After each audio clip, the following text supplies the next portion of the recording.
The business of the National Assembly is yet to commence this morning, owing to the fact that the House is awaiting to raise that particular quorum to commence business this morning.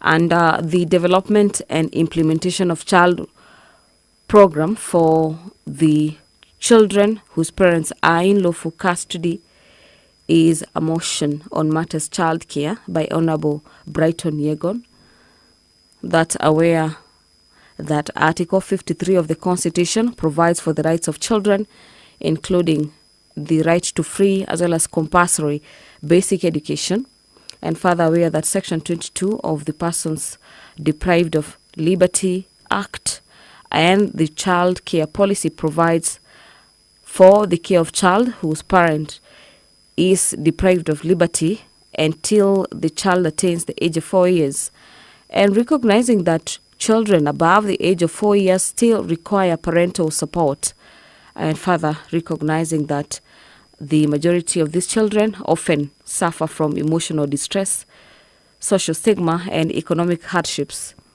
Cognizant of that particular fact that all children should be accorded a means of maintaining their relationship with their incarcerated parents, the National Assembly has raised that particular quorum this morning. And I'll hand you over so we can follow up on the developments from the chamber this morning. Enjoy your viewing.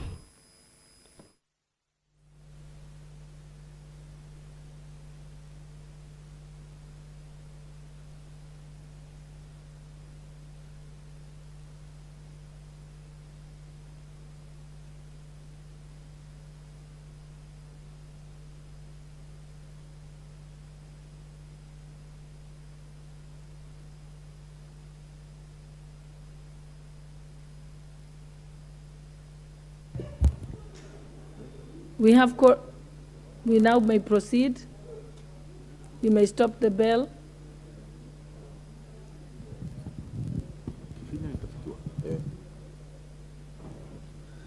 Order number 1, administration of oath.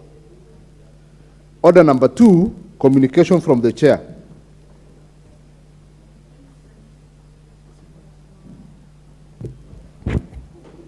Honorable members, we have today in the Speaker's Gallery the following students from Regis School, Runda. 1, Esther Oyo. 2, Ashley Wanjira.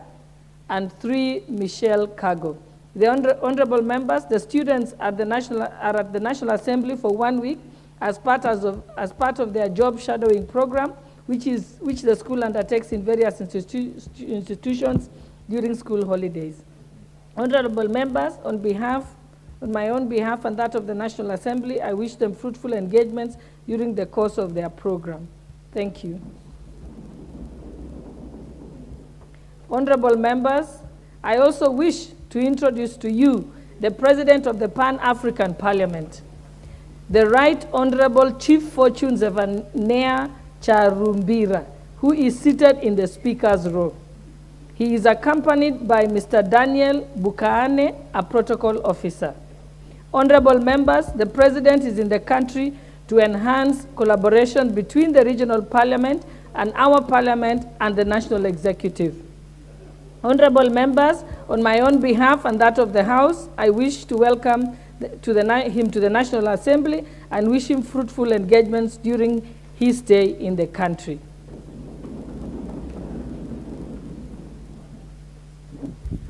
I will give an opportunity to member for Kabuchai, the Honorable Majimbo Kalasinga, as you are a member of the Pan-African Parliament. Thank you very much, Madam Speaker.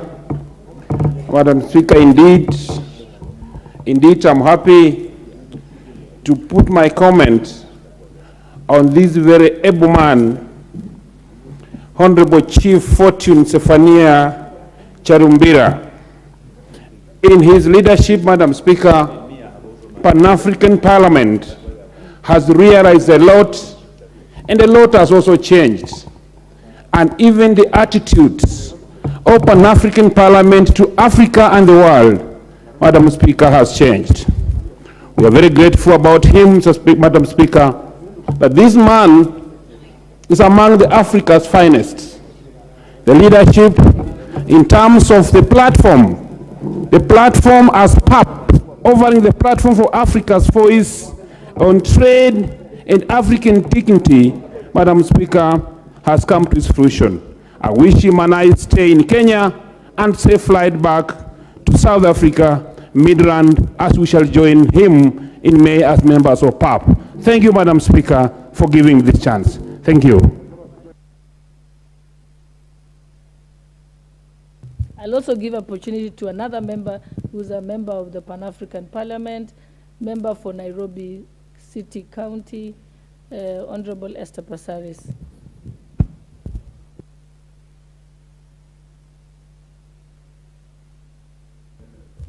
Thank you, Madam Speaker. Madam Speaker, it is an honor for me as the member of Nairobi County to be a member of the Pan-African Parliament. And it is also an honor for us as the members of the Pan-African Parliament from Kenya, both in the National Assembly and the Senate, to actually host our President, Chief Fortune Charambira. Chief has been in the country for the last 2 days. He's had an extremely tight schedule. He was hosted first by our own Speaker, the Right Honorable Moses Wetangula, and the Senate Speaker as well, Amason Kingi. Our Chief also held meetings with His Excellency the President, where we were also present, including the Ambassador for Zimbabwe. Madam Speaker, as we sat and listened to all the deliberations from the speakers of the two houses as well as the President, we realized that the continent of Africa has a lot of work to do. And it is our hope that eventually the Africa Union and all the members will realize that we need a huge budget. It is really sad that we have a deficit in our budget and we are not able to accomplish all the things that the founders of the Pan-African Parliament had envisaged. Our President is very passionate. He understands the issues from trade to tariffs to freedom of passage of movement within the continent, to also climate change issues. We are going to be hosting in the month of May, as we go into session, climate change as an agenda and a topic, and thereafter also trade. And we are also hoping that our own President will be there to give a keynote address because he is very passionate and he's driving the agenda of climate change. We know that Africa suffers the brunt of climate change, and yet we are not the contributors of gases into the environment. So we as Kenya, I believe we are very proud that we have delivered our President to the country and engaged in all these deliberations, and we're hoping that eventually Africa as a continent will be able to stand firmly and maximize on its resources, its consumption, its production locally.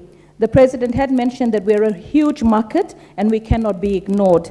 And we also need the respect of all our international partners as the continent of Africa. We are no longer the dark continent. We're a continent with a lot of potential, with a population with a huge purchasing power, with a young population that is vibrant and educated. So as a continent, we want to be able to make model laws so that as a continent we can move together. But without resources, this is not going to be easy. So as our parliament deliberates, we also want to push for resources for the Pan-African Parliament so that we can achieve our mandate to legislate and harmonize growth and prosperity, not only in our own countries, our regions, but in the continent. I want to say thank you to our President for being with us this week and wish you journey mercies as you head back.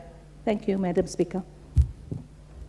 I also call upon Member for Eldama Ravine, the Honorable Musa Sirma, who previously served with the Chief of the President of the Pan-African Parliament. Thank you, Madam Speaker. As I appreciate the visit by the President of Pan-African Parliament, I would like to say I had the honor and privilege to serve with him during the second parliament of the Pan-African Parliament, that is the 2008 to 2013 Parliament.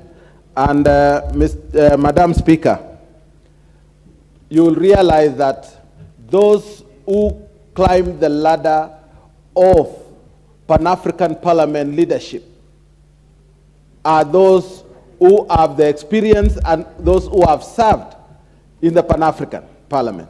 I would like to ask our members who are serving in the Pan-African Parliament at the present time that we need them back so that they could climb up the leadership.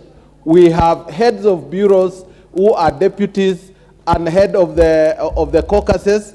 I know the members from Kenya were late in going to the Pan-African Parliament, and I hope that they will be considered so that they can be able to climb up the ladder of the Pan-African Parliament leadership. Madam Speaker, this parliament is a great parliament. When we are going to be discussing about Africa, the free trade zone, to have our countries trade internally without going out of Africa, this is the instrumental tool to be used by the African countries to be able to have Africa grow. I want to wish my good friend, Chief, I don't know, possibly many members may not know why he's called Chief. He owns a kingdom in Zimbabwe. And therefore, Madam Speaker, this is a great man who has been installed as a chief, and he has also been installed as the president of Pan-African Parliament. May you have journey mercies, God's blessings as you lead the voice of Africa into one voice. Thank you, Madam Speaker. Thank you. I also call upon the Honorable Rehab Mokami, member for Nyeri County.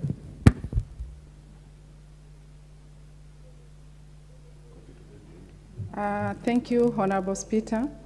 Honorable Speaker, I want to thank our President, Chief Fortune from South Africa. I want to thank him because he really welcomed us when we went to South Africa, as we went late, and he was able to assist us, and we allocated committees. Personally, I'm in a committee of cooperation. Honorable Speaker, we are going to support our president. We are going to support democracy within the Africa and the economy challenges. We are going to support on free trade area, ecosystem Africa, to utilize trade business in our continent. Honorable Speaker, lastly, we are going to continue widening and deepening Africa integration. Honorable Speaker, I want to wish our President journey mercies, hoping to see him next month in May. Thank you, Honorable Speaker. I wish to call upon the Honorable Didimas Baraza, member for Kimilili. Thank you, Madam Speaker, for giving me this opportunity also to welcome the President of the Pan-African Parliament and just tell them that we, members of the African continent, look at Pan-African Parliament with a lot of optimism. We will want to see seamless Africa, where people would cross our continent not being required to provide any visa, because we are one people, we are one continent. We would want to see the Kenyan people crossing over to South Africa for employment, crossing over to Zimbabwe for employment without any hindrance, Madam Speaker, because Africa is one, and we should not allow ourselves to be divided by these European countries that are bringing a lot of procedures and protocols when you are traveling from one country to another country within the African continent.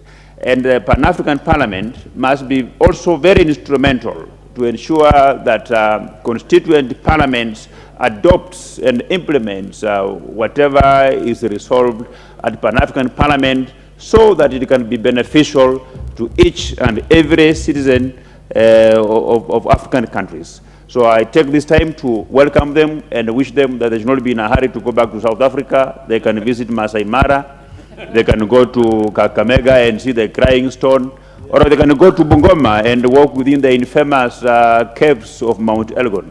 I thank you, Madam Speaker. And lastly, the Honorable Nabwera Nabi, member for Lugari.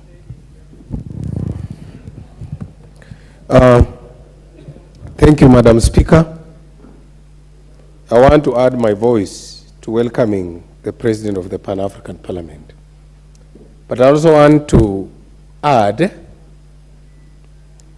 that we would like to look forward to an African continent that has one common language of business.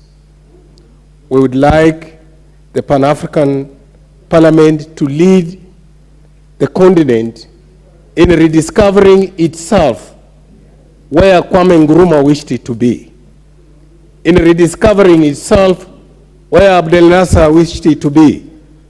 I would like to ask the President that as he is in this country, in a country that the people love visitors, he should use that opportunity to encourage all other leaders around the continent to work towards an Africa that is united, a continent that will trade within itself, a continent that is going to build the infrastructure that will be able to make it compete with the Asian tigers, that will compete with the West, that will compete with the Eastern Bloc, and that will ensure that the disenfranchisement that the continent has faced on the global market ends. Thank you, Madam Speaker. The Honorable Dr. Pukose, member for Endebess. And I think we'll give one more shot to Dr. Makali Mulu, and then we can move to the next order. Thank you, Madam Speaker. Madam Speaker, I want to join my colleagues who represent this country in the Pan-African Parliament to welcome the President of the Pan-African Parliament to our Parliament of Kenya, and want to tell him that Africa is one, and as you debate, as you guide the House in the Pan-African Parliament, I think we need to look for ways of how we can facilitate the free movement of Africans, free trade within our region, and even exploitation of our own resources, because Africa is rich. We are not poor. We have resources that are exported to other countries for value addition there. We can do our own value addition within our African region. One of the challenges facing South Africa as we speak now is the issue of power rationing. And since you've been in Kenya, you've not seen the issue of us rationing electricity. Electricity is here, is available in plenty. So, but then we need to look at how can we be able to exploit the power in Hinga Dam, which is within the Zaire River. And that power is enough to generate enough electricity to be able to fit into the continent of Africa. So these are things that we need to look at how best we can be able to, as a continent, come together, exploit our own resources so that everybody can be able to have shared prosperity and shared resources. Thank you, Madam Speaker. The Honorable Member for Kitui Central, Honorable Dr. Makali Mulu. Yeah, thank you very much, Honorable Speaker, for this opportunity. I want to join my colleagues in saying karibu sana to the President on Pan-African Parliament. Honorable Speaker, Pan-African Parliament is very important for this continent. The good thing is we have other parliaments which take care of other continents. And what I want to say, Honorable Speaker, is I'm very happy that the Kenyan Parliament is represented in this important parliament. Honorable Speaker, Africa is a continent of the immediate future. If you look at what is happening, as an economist, Honorable Speaker, I see three key barriers to our growth and development as Africa continent. And I want to challenge this important parliament to focus on these three challenges, Honorable Speaker, so that this parliament, this continent becomes continent of the present, not the future, Honorable Speaker. The first one, Honorable Speaker, is the language barrier. That's a matter which must be taken seriously by this parliament to see how us as parliament, as Africa, we can communicate to each other without really finding that even your neighbor, you can't communicate in terms of the so-called trade business language, the business language, Honorable Speaker. The second matter, Honorable Speaker, is the issue of trading. If you look at what is happening in the world today, trade is at the center of all what is happening. So we need to make sure that as African countries, we trade amongst ourselves, Honorable Speaker. That is going to make this continent grow, and it will be very good for all of us. The other matter, which is important, Honorable Speaker, is the issue of what I will call our currencies. Honorable Speaker, there is no need why we should be having over 20 different currencies in this continent, because that becomes a barrier when it comes to trading, Honorable Speaker. So I want to challenge this parliament, as we challenge you other regional bodies, Honorable Speaker, to make sure that as Africa, because you're supposed to legislate matters to help this continent grow, that when you sit in that parliament, you make sure that those three key barriers to our trade, Honorable Speaker, are addressed. And this will make Africa continent of present, not continent of the future. I submit, Honorable Speaker, and thank you very much for the opportunity. Karibu sana, the President. Next order. Order number 3, messages. Order number 4, petitions. Order number 5, papers.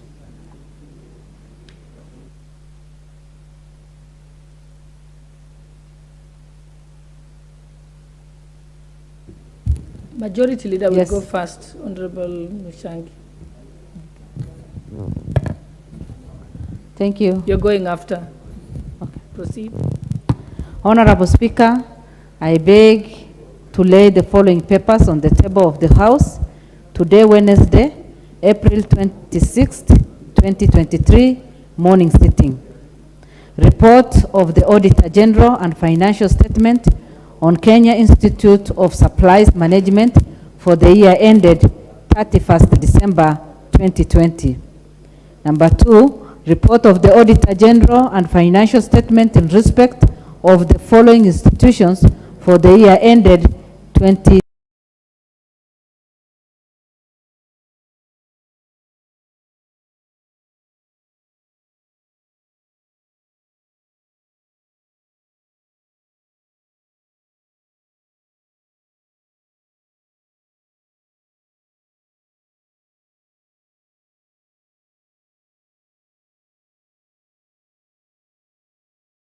And financial statement on Kenya Power and Lighting Company for the year ended 30th June 2022. Number 5, reports of the Auditor General and financial statement in respect of the following institutions for the year ended 30th June 2022. A, Energy and Petroleum Regulatory Authority, EPRA, Staff Mortgage and Car Loan Scheme. B, Annual Corporate. C, Kenya Cereal Enhancement Program, State Department of Crop Development and Agriculture Research. D, Kenya Yearbook Editorial Board. E, East Africa Skills for Transformational and Regional Integration Project, Ministry of Education, State Department for Vocational and Technical Training. F, East Africa Public Health Laboratory Networking, Kenya Medical Supplies Authority. G, Nursing Council of Kenya. H, Kenya Medical Practitioners and Dentist Council. I, National Communications Secretariat. J, Policyholders Compensation Fund. K, Kenya Institute of Special Education. L. Veterinary Medicines Directorate Council, M. Jomo Kenyatta University of Agriculture and Technology, Noodles Limited, N. The Export Processing Zone Authority, O. Numerical Machining Complex Limited, P. Kenya Investment Authority, Q. Kenya Industrial Estate Limited, R. Kenya Bureau of Standards, S. Nuclear Power and Energy Agency, T. Unclaimed Asset Trust Fund, Unclaimed Financial Asset Authority, U. Unclaimed Financial Asset Authority, V. Staff House Mortgage and Car Loan Scheme, Unclaimed Financial Asset Authority, W. State Corporations Appeal Tribunal, X. Kenya Accountants and Secretaries National Examination Board, Kenya Institute of Supply Examination Board, and Z. Intergovernmental Relations Technical Committee. Number 6, Performance Audit Report of the Auditor General on response to the floods in Kenya by the State Department of Internal Security and National Administration and State Department for the Arid and Semi-Arid Lands and Regional Development for March 2023. And finally, Performance Audit Report of the Auditor General on implementation of Kenya Towns Sustainable Water Supply and Sanitation Program by the Ministry of Water and Sanitation and Irrigation for March 2023. Thank you, Madam Speaker.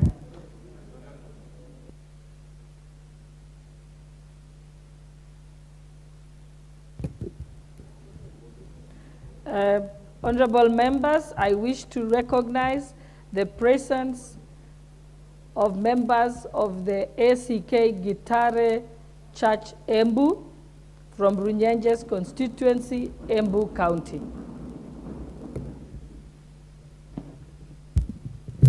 Next order, Honorable Chairperson for the Departmental Committee on Labor, Honorable Eric Karemba Mushangi.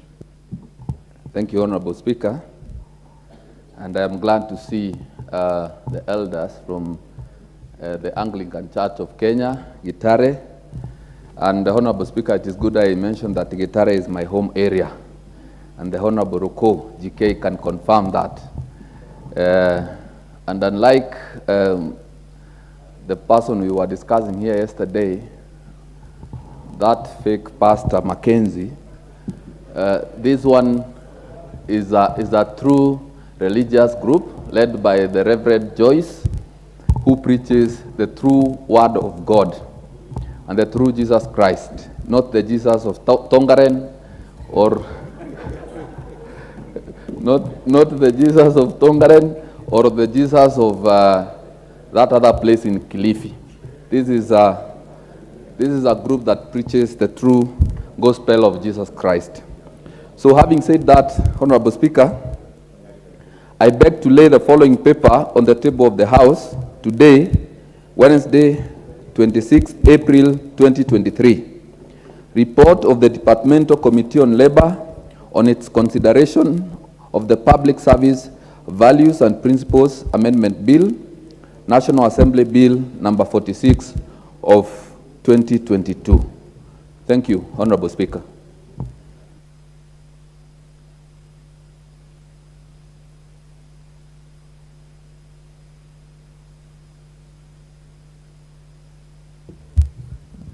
Next order. Order number 6, notices of motion. Order number 7, questions and statements.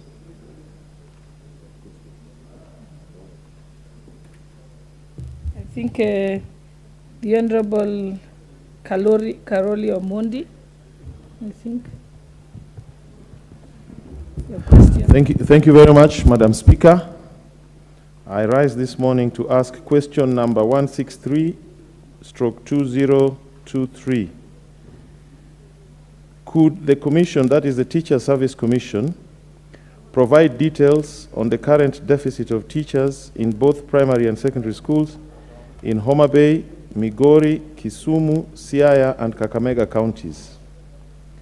And could the Commission state the immediate plans instituted by it to address the deficit in the named counties and the timelines for implementation of the said measures? Thank you very much, Madam Speaker. The question shall be replied before the Departmental Committee on Education. Next, the Honorable David Gakaria.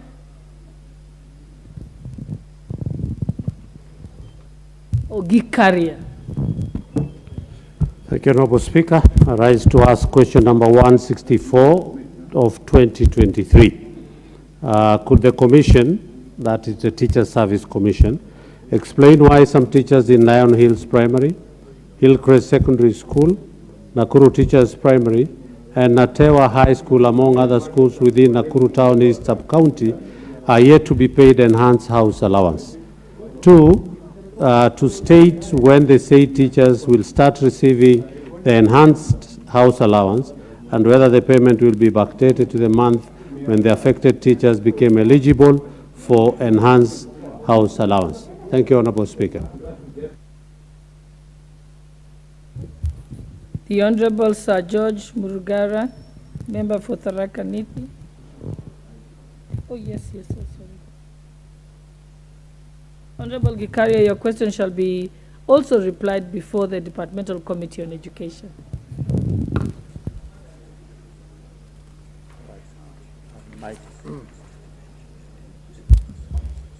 Thank you very much, Madam Speaker. Madam Speaker, I rise to ask question number 165 of 2023 to the National Land Commission. Could the Commission explain, 1, why it has taken inordinately long to publish a report and its findings and recommendations on the Tunyai B adjudication section, which is also known as Gakurungu Land Petition, to the public, having visited the site on 8 September 2021 and undertaken a public hearing? Number 2, when will the report be released to the public? Thank you, Madam Speaker. Next order. Yours will be replied to by the Departmental Committee on Lands. Next order. Order number 8, motion, regulation of the betting industry. Question to be put.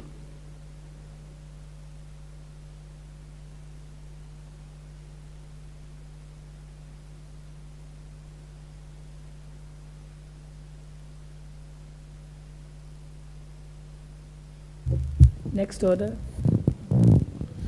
Order number 9, the National Transport and Safety Authority Amendment Bill, National Assembly Bill number 43 of 2022, second reading.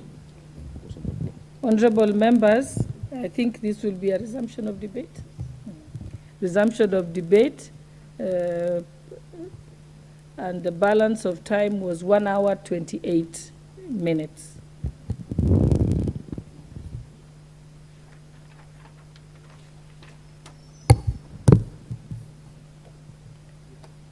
I call upon the Honorable Member for Gatundu South, the Honorable Gabriel Kagombe.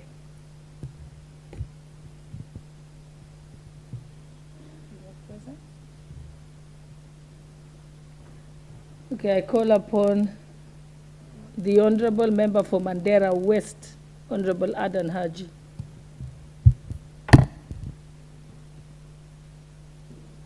Thank you, Honorable Speaker, for giving me this opportunity. I stand to support this bill. The National Transport Safety Authority is a very important institution in this country.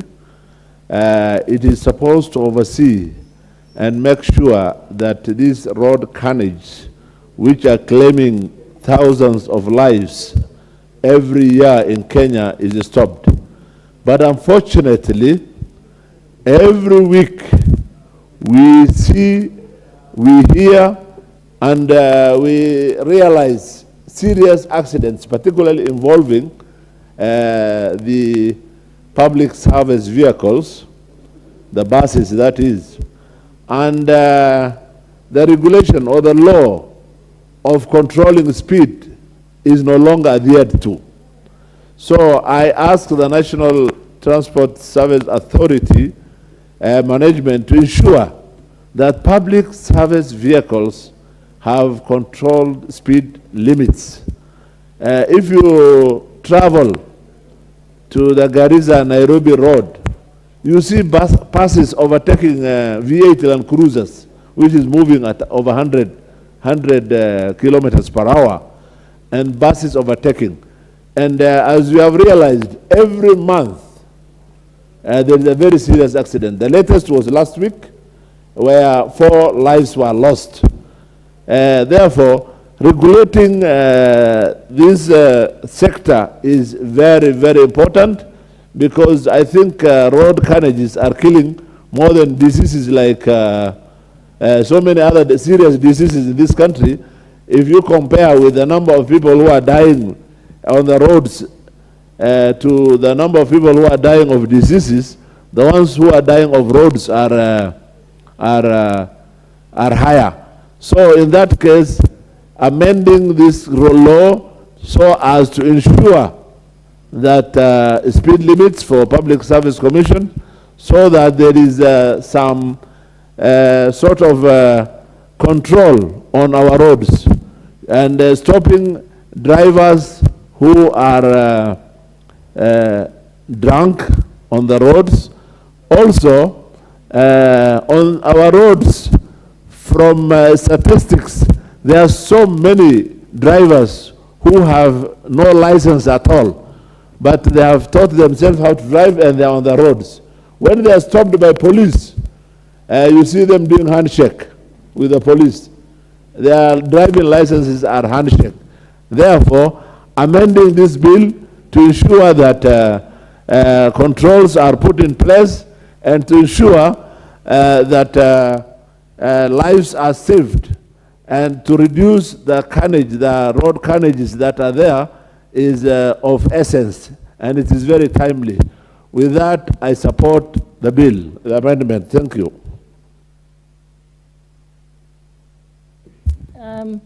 The Honorable Member for Ndia, GK Kariuki.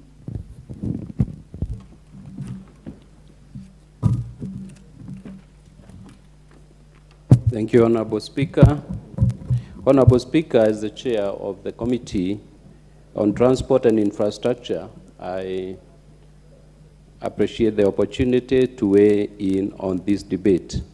Honorable Speaker, this bill seeks to amend the NTSA Act number 33 of 2012 to assign additional functions to the National Transport and Safety Authority. And Mr. Speaker, the proposed additional functions include establishment of systems and procedures for the regional registration and licensing of 2- and 3-wheeled public motor taxis, taxis, and regional registration and licensing of drivers of the same in consultation with the authority. Honorable Speaker, in compliance with the requirements of Article 118 of the Constitution and the Standing Orders 127.3, the committee placed an advertisement in the print media of 23rd February 2023 requesting for comments from the general public on the bill. In that regard, the committee received memoranda from the Kenya Association of Manufacturers and obtained the views and comments of the Principal Secretary for the State Department for Transport and the National Transport and Safety Authority during a meeting held on 9th March 2023. The committee considered all the submissions before making its recommendations.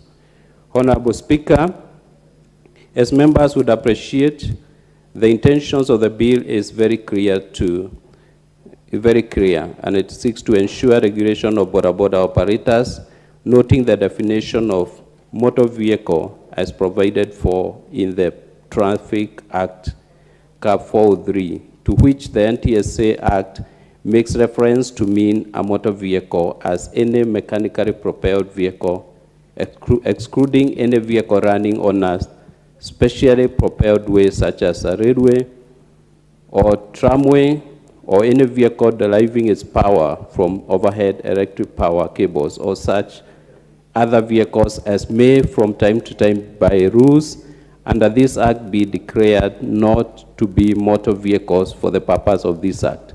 Honorable Speaker, the committee considered the bill and all the views expressed by the various stakeholders, and the committee made the following observations.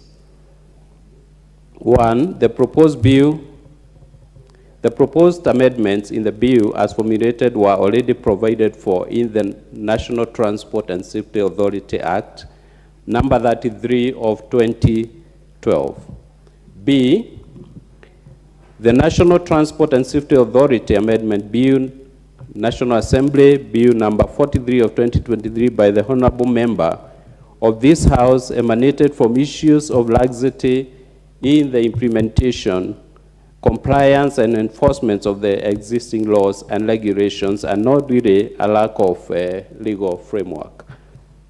C, the NTSA Operation of Motor Vehicles Amendment Regulation 2022 provide for the licensing of motorcycle taxis by the county governments. D, in March 2022, the government launched a national registration process of 2- and 3-wheeled public service vehicles, and the same is to be done in the NTSA portal.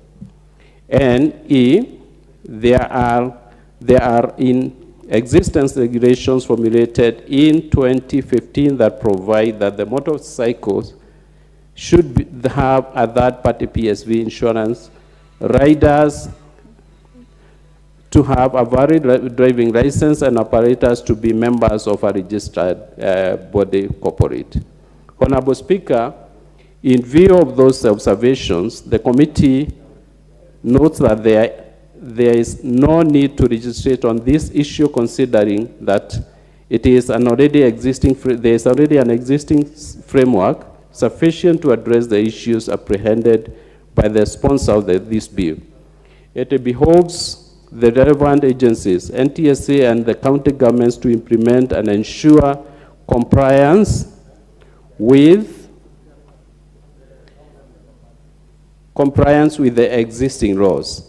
Honorable Speaker, in this regard, the committee recommends the House to reject the NTSA's or National Transport and Safety Authority Amendment Bill number 43 of 2022 in its entirety. Thank you, Honorable Speaker. Support.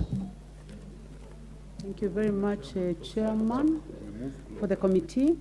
The Honorable Tom Kajwang, member for Ruaraka.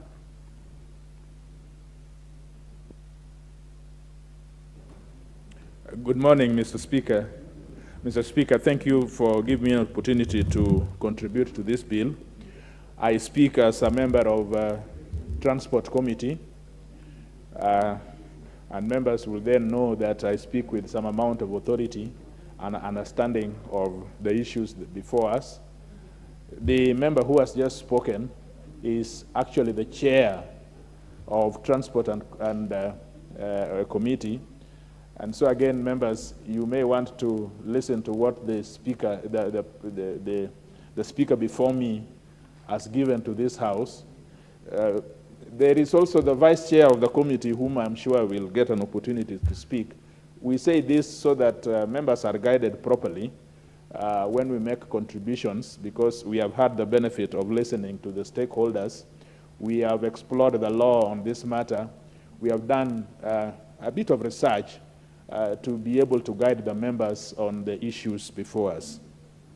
Let me start by complimenting the member for Ruiru, my compatriot and my neighbor, Honorable Simon Kingara, whom we have served with in several committees for a very long time.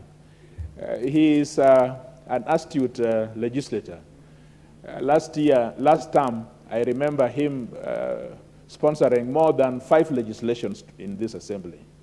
And this term alone, he has had about 3 or 4 in the pipeline. So he's very interested in issues that is going, that goes through this house. And I think this is how it should go, that we are here to make law. This is the primary basis why we are here, to make law and assist in lawmaking. And I think the honorable member for Ruiru is really under his mandate, and I think I must compliment that. But when Mr. Kingara appeared before us, we then discovered, and we discovered with him too, that his bill was premised on a wrong misapprehension, that the border industry was not being regulated by law. When we searched the law, we then found that there is an existing legislation which sufficiently covers the border industry. But Honorable Kingara has a point which we need to listen to. His point is that, and all of us know, that the border is the most uncivilized or unregulated industry. You know, it resulting a lot of accidents. They are all over, one riding before you and another behind you. They are riding against you and on your side. They have no respect for rules. And this is the point that Honorable Kingara is raising, that there is need to enforce those regulations. But we then found that the problem is not making law, it's not lack of law or legislation. The problem is enforcing of the legislation which is in force and the regulations that are there. And so we want to guide members, even as you will vote on this, to be persuaded that it is not the question that there is no law. It is the question that it is not being enforced. So when the chair is saying that we reject this piece of legislation, we are not negative. We are not saying that Honorable Simon has not done his bit. We are only saying that it was a misapprehension which can be cured, but the fact that there is law and regulations must come. We have already said that regulations must come so that this industry is properly regulated. I just wanted to make this fact known because when I entered, I found a member who was eloquently speaking, and of course, like me, feeling that the border industry has not been regulated, and he was supporting this bill because in his view, then this bill would help border industry. But perhaps he did not have a copy, and I urge members to take a copy of the report, which is at table 8 and has been circulated. In it, you will see very well that there is a legislation on this issue, and so we do not need to make another legislation. I thank you, Madam Speaker. Thank you very much. My chair supported. I do not know why he did, but I oppose for the reasons that I have stated. Thank you. Thank you very much. Honorable members, I would like Chairman, would you like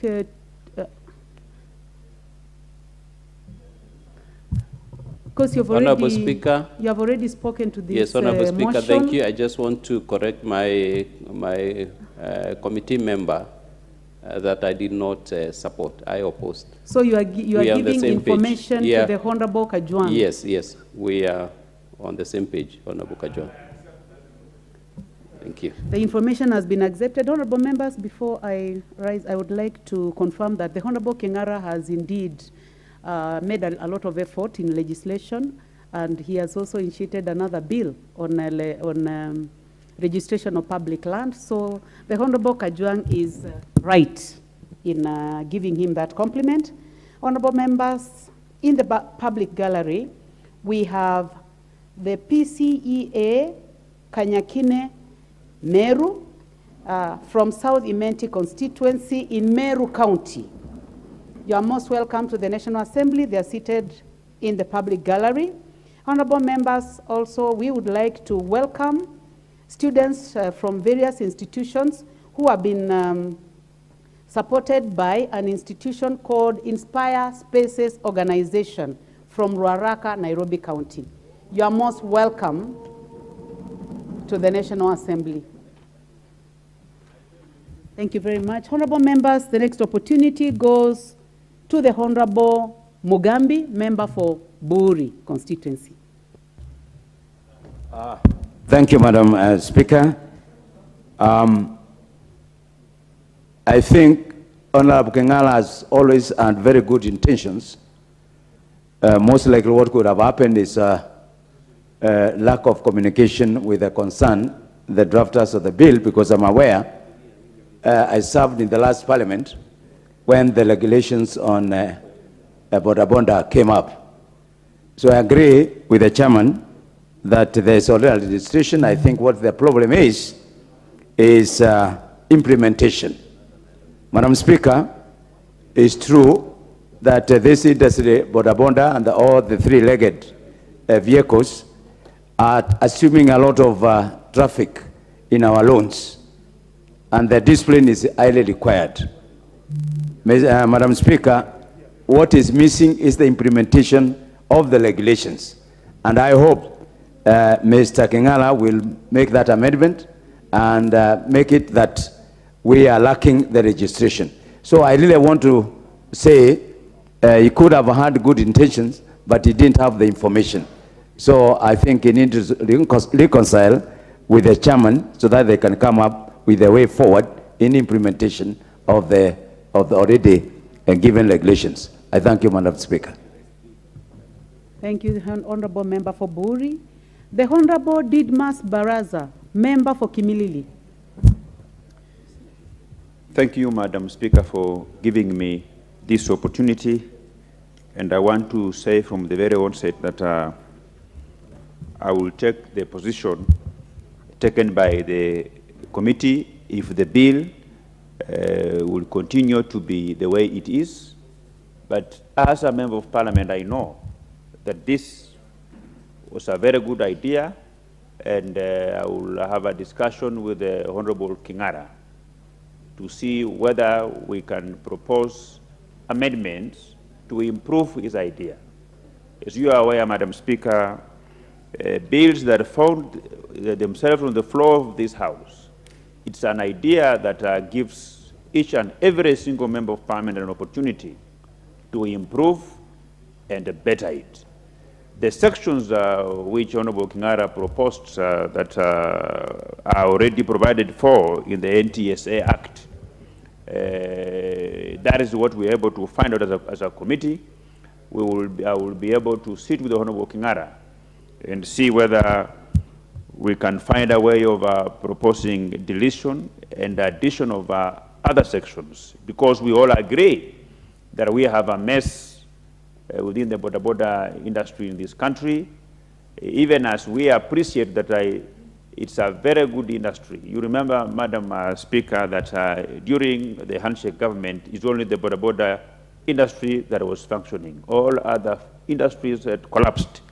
So we need to give a lot of support to this industry, and at that opportune time, during the committee of the whole House, the third reading, I will be able to ask Honorable Kingara, together with him, we will be able to propose amendments so that we don't just throw away this bill the way it is, so that we get value from the idea that Honorable Kingara conceptualized to come up with this bill. But in its current form, I will adopt the position of the committee that we reject.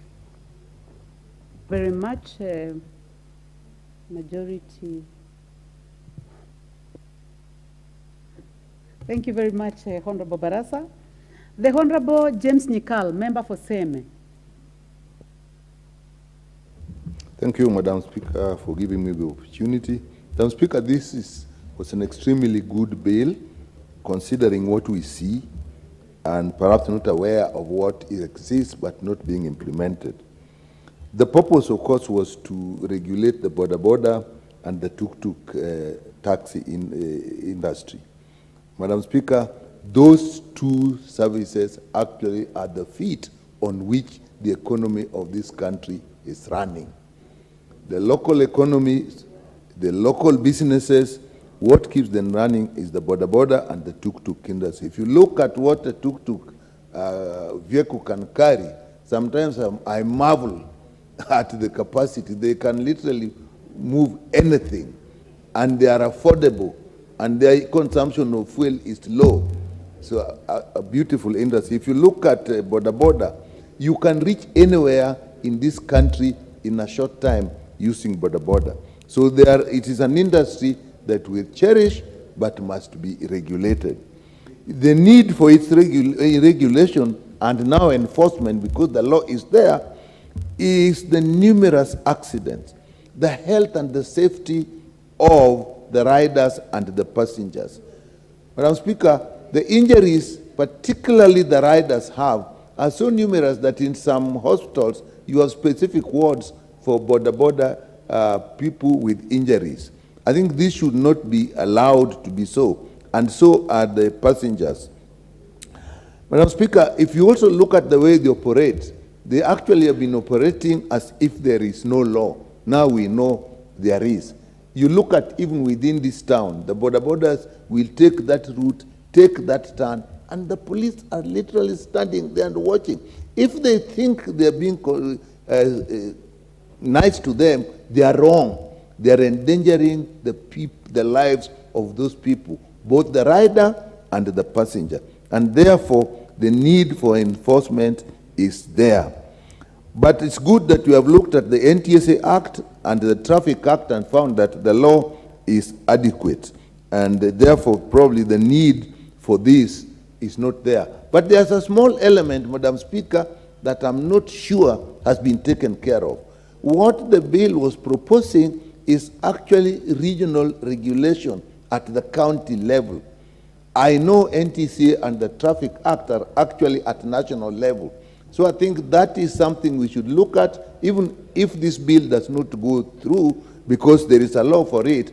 I think that the National Traffic and Safety Authority must look at regulations that will bring what was intended in this bill of county or regional regulation, so that we do not throw away everything that the bill came with, but look at what is not in law now, which is county or regional regulation, and take care of it with regulations, and then we can do away with the bill. So as it is, Madam Speaker, a very good thought, but I cannot support it because there is already law for it. Thank you, Madam Speaker. Thank you very much, Honorable Nyikal. The Honorable Owen Bayer, member for Kilifi North. Okay. Thank you very much, Honorable Speaker. Honorable Speaker, first I want to thank and congratulate the MP for Ruiru for his robust legislation. The Honorable Kingara has brought several pieces of legislation into this House. And I remember when we came in the 12th Parliament, one of the motions to be debated from a fresh member was Kingara's motion, and I want to thank him. But on this bill, I think we already have legislation that is sufficient, that covers the subject matter that this bill tries to introduce. And looking at the issues and reading the report from the Departmental Committee on Transport, my thinking is that probably the Honorable Kingara needs to relook at this legislation so that we do not double legislate. There is the issue of regional registration of motor vehicles. And I think that report, it has been highlighted by my able friend Nyikal. I think that also has been deliberated in the report, the issue of regional registration. And I think the Vice Chair, when he was presenting the report, made it very clear that it's a form of discrimination of some kind, that a registration of motor vehicles, two-wheelers, three-wheelers, need to be done at the national level and not at local level. And I think it was adequately covered in the report. And if you look at the issues raised, yes, we have a problem within the border sector, and that is a fact. It needs proper regulation. It needs discipline. It requires that it is properly regulated. That is a fact, and that must be done. Today, a lot of the hospitals that we have in this country have wards specifically for people who have been injured through border accidents. We are losing very many lives. We are spending colossal amounts of money in terms of health care because of accidents caused by the border. And these are facts. But where is the problem, even though we already have a law? The problem is in enforcement. That is where the problem is, enforcement. And I would like the Committee on Transport to take this matter, summon the people who are in charge with enforcing the law and ask them these questions: why aren't you enforcing the law? Why do we have many problems within the border sector? Because there's an Inspector General. There is the base commander. There are base commanders in every county who are supposed to enforce law. But if you go to some of these places, you find that the base commanders and the traffic units that we have are more interested in what the border rider gives them more than what the border rider is doing on the road.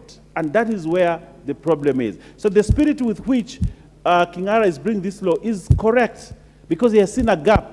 But this gap is not caused because there's no law. The gap is caused because enforcers are not doing their job.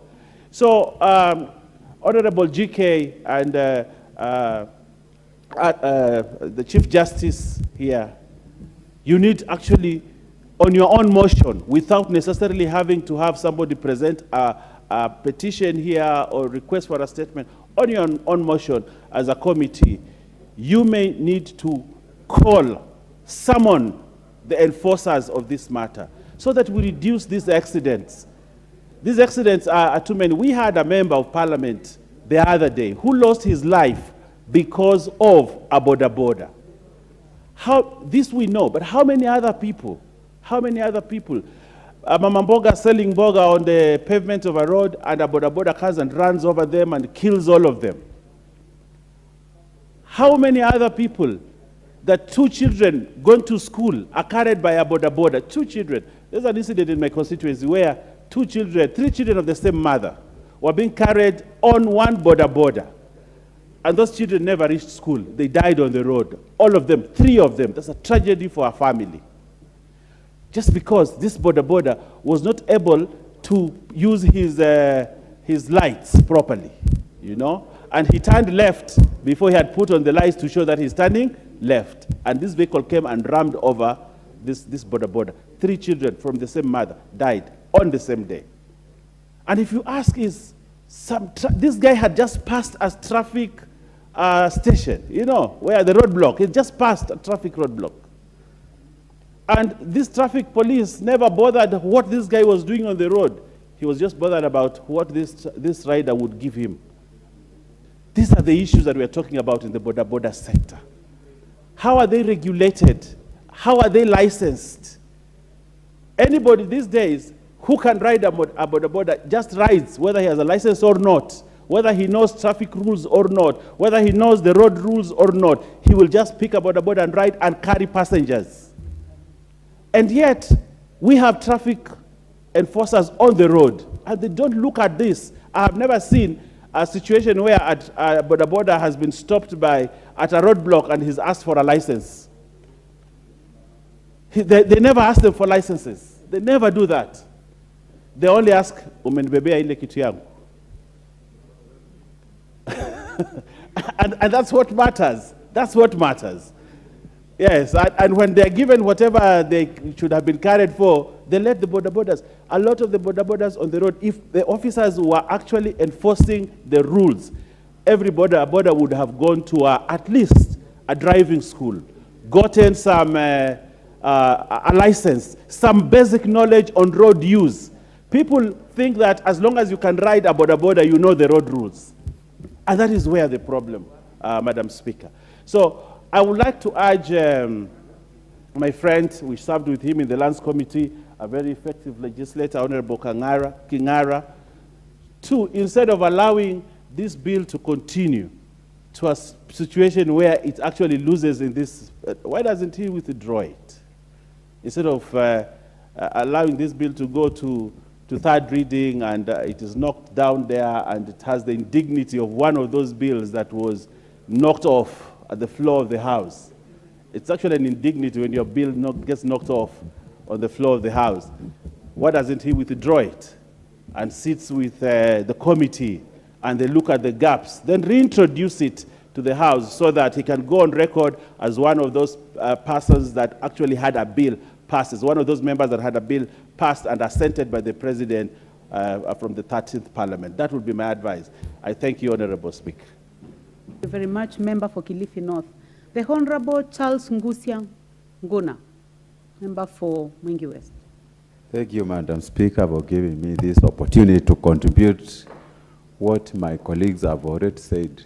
I begin by appreciating my friend Simon for coming up with this bill, although it's already existing, Madam Speaker. We all appreciate this mode of transport, and we know it is one of the ways of providing affordable mobility of services that is otherwise not available in many parts of our country, Madam Speaker. Madam Speaker, I will begin by appreciating this industry, which started a long time ago when President Kibaki was in power. And we all appreciate that it has employed many people, especially the youth, who have got no otherwise source of income, Madam Speaker. We appreciate the way the industry has really contributed in terms of transport and communication system in our country.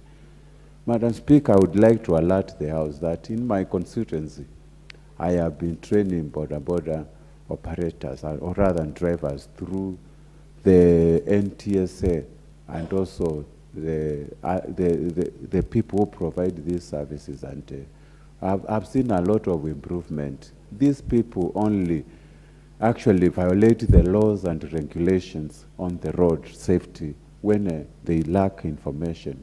But we know already we have the law in place. What we need is just for the enforcers to make sure implementation of the same is done. So Simon, my good friend, Honorable, was actually on the right course of doing this, and we'll be looking forward to collaborating with him to see what the bill is missing so that we can make those amendments and make it more practicable to all the road users in our country. With those few remarks, I say it's a good thing, and this system needs really regulations to restore sanity on the same. Thank you, Madam Speaker. Thank you, Honorable Charles Ngusia. The Honorable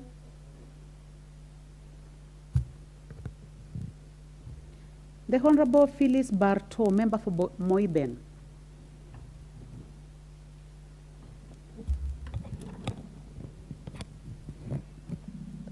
Thank you, Madam Speaker, for giving me an opportunity to also make my remarks on this debate on behalf of the people of Moiben constituency.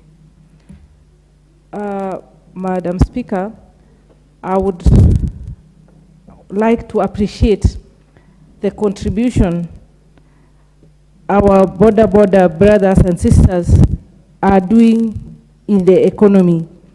Their contribution to society cannot be underestimated because they offer a variety of services. In as much as the law exists, I think, Madam Speaker, what is very important is the regulation of this business. It is a source of livelihood to many people, and it has contributed in the alleviation of poverty in Kenya. In fact, it is the most progressive industry, almost overcoming the matatu business in Kenya. From my constituency, where I come from, the border community is a very vibrant one. What is only lacking, Madam Speaker, is the regulation. I think we need to enforce the regulations on this industry. We need to look at issues of having them getting insured. We need to look at their licensing, that any border rider gets to have a license and know the rules and regulations of transport. Madam Speaker, you will find that there are so many accidents attributed to the border riders, and as Deputy Majority Leaders has alluded, that there are some hospitals where they have set aside a ward for those riders who have been involved in road accidents, and it is not exceptional in any parts of Kenya, it's all over. What I would suggest is that tough regulations be enforced so that the industry is structured and regulated in a way that it provides services in a better way. Madam Speaker, we need to ensure that before one takes to the streets, to the roads, to the Kenyan roads, to ride a motorbike, they should have training, they should have a license, and also they should go for refresher courses any other time after a certain period of riding, so that they are always, so that those licenses are renewed. We find that of late, anybody just who can be able to buy a motorbike just goes to the shops, and even we have providers, those who provide loans to these people, to the riders, to get motorbikes in a very easy way. It's a good way, but you just buy your motorbike and you are already on the road practicing and learning, and at the same time doing business. We even have students, Madam Speaker, who buy the motorbikes and they go to school, they do part-time business. They are in school and at the same time they are doing the motorbike business. So that needs a lot of regulation, and that needs a lot of enforcement, and also the age. You even find very young youth, people who are below 18 years, and they are participating in this industry, making a source of livelihood, some of even paying their school fees, which is not a bad idea, but regulation is very important, and we stick to the age limit of where you must be, for you to be given the license, you must be having a national ID, so that the industry is run in a better way. Because if we don't support this industry, Madam Speaker, we will have so many of our young people idling. We are at a situation now where we are fighting cases of illicit brew, cases of drugs. That is where most of our youth spend most of their time. The border industry is keeping most of them to be very busy. How I wish they could even be provided, or they should be required to wear uniform, Madam Speaker, so that they can be recognized and have a very vibrant industry, have a big circle of border, and that way they will be able to run their businesses smoothly. Otherwise, I think the issue here is the regulation. In as much as we have the law, it is good to relook at it, to refurbish it, and put issues straight, so that we don't have a situation where we don't know what is happening in our roads. And not just the border business, even the Uber business, Madam Speaker. We have had so many cars, the Uber industry. And if you see the way they drive on our roads, Madam Speaker, it is a menace. It's such a menace. They don't follow any rules. They don't care about traffic. They are the people who create the traffic jams in our cities. So in as much as we look at the border, we should look at the rules and regulations all the way and implemented and enforced, and so that we avoid the accidents. We are realizing that the road accidents are coming back, Madam Speaker. This is something which we had at least relaxed, and the cases were diminishing, but it is coming back in a big way. Every day we are reporting so many people losing their lives because of road accidents. I think we should generally relook at the transport industry and the regulations so that we don't just pick on the border alone, but we relook at the rules in their entirety. Thank you, Madam Speaker, and I think that is what I wanted to contribute. Thank you, Member for Moiben. The Honorable Gitonga Murungara, Member for Tharaka. Tharaka. Not Ruaraka, Tharaka. Thank you very much, Madam Speaker. Madam Speaker, I rise to support this proposed amendment, and I have several reasons why I should do so, and I urge the House to also listen to this and reconsider its position. First and foremost, I've read the committee report, and what the committee is saying, there exists regulations, but there has been laxity in enforcing those regulations. I begin by informing the House that regulations are what is known as subsidiary legislation. Subsidiary means they are not to the level of the actual legislation. They are halfway between the laws. And therefore, what Honorable Simon Kingara is doing is to uplift those regulations so that they can become full laws in an act of parliament. It's important to inform the House that the hierarchy of laws in the country is as follows. The first one is actually the Constitution. It is followed by Acts of Parliament. Acts of Parliament are followed by subsidiary legislation, and then we go to the precedents from the courts. So if there is a problem with enforcing regulations, the best way to tackle that laxity is to ensure that those regulations are moved upwards from subsidiary legislation to actual laws in an act of parliament. And this is what Honorable Simon Kingara is trying to do. Therefore, as we debate, may we please know that what Honorable Kingara is proposing to do is not inconsistent with our law-making process in the country.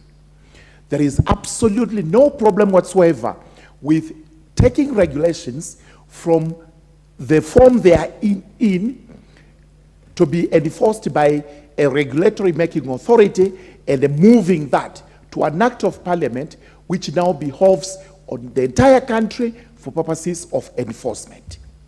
So if you look at what Honorable Kingara is proposing to do, it is not in conflict with the existing act. It is also not in conflict with the existing regulations.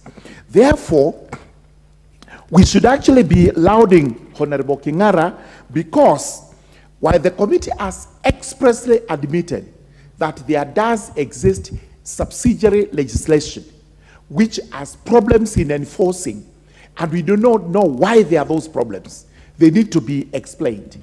Then let us move this law upwards. Let's move it to the Act of Parliament, where even this House can actually question why the country is not enforcing certain provisions of an act of this parliament. Regulations per se are passed through this house by a delegated legislation committee. Honorable Gitonga. Yes. I have a point of order by the member for Ruaraka. Thank you. What is out of order, Honorable Tom Kajwang? Mr. Speaker, ordinarily I wouldn't raise issues or orders against my brother. He's my senior in profession. He's also the chair of a committee I attend to very odiously, and his knowledge of law is impeccable. But I think I want to discuss with him if he may be misleading the honorable members present on a point of law. If you look at the bill of Honorable Kengara, he is seeking to establish a body that, a mandate which gives policy to the NTSA. I think that is the point. Now, it is that mandate which is the mandate of NTSA under the law as it exists. So it's not a question of regulations. It is a question of the law exists in the same manner and in the same way in which the amendment is proposing.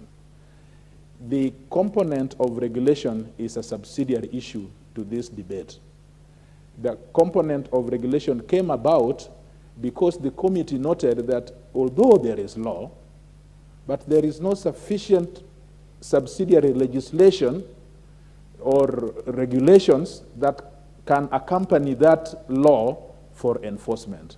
So, Madam Speaker, could the honorable member for Tharaka qualify his issues on fact and law and review his statement to the fact that we are here, Honorable Kengara is actually bringing up the issue of regulations rather than the law, so that members should not be misled to think that there is no law and we are talking about regulations. He is very persuasive, and because of the position he shares, his speech may sway the House. And then people will think that really we are just uplifting regulations to be law.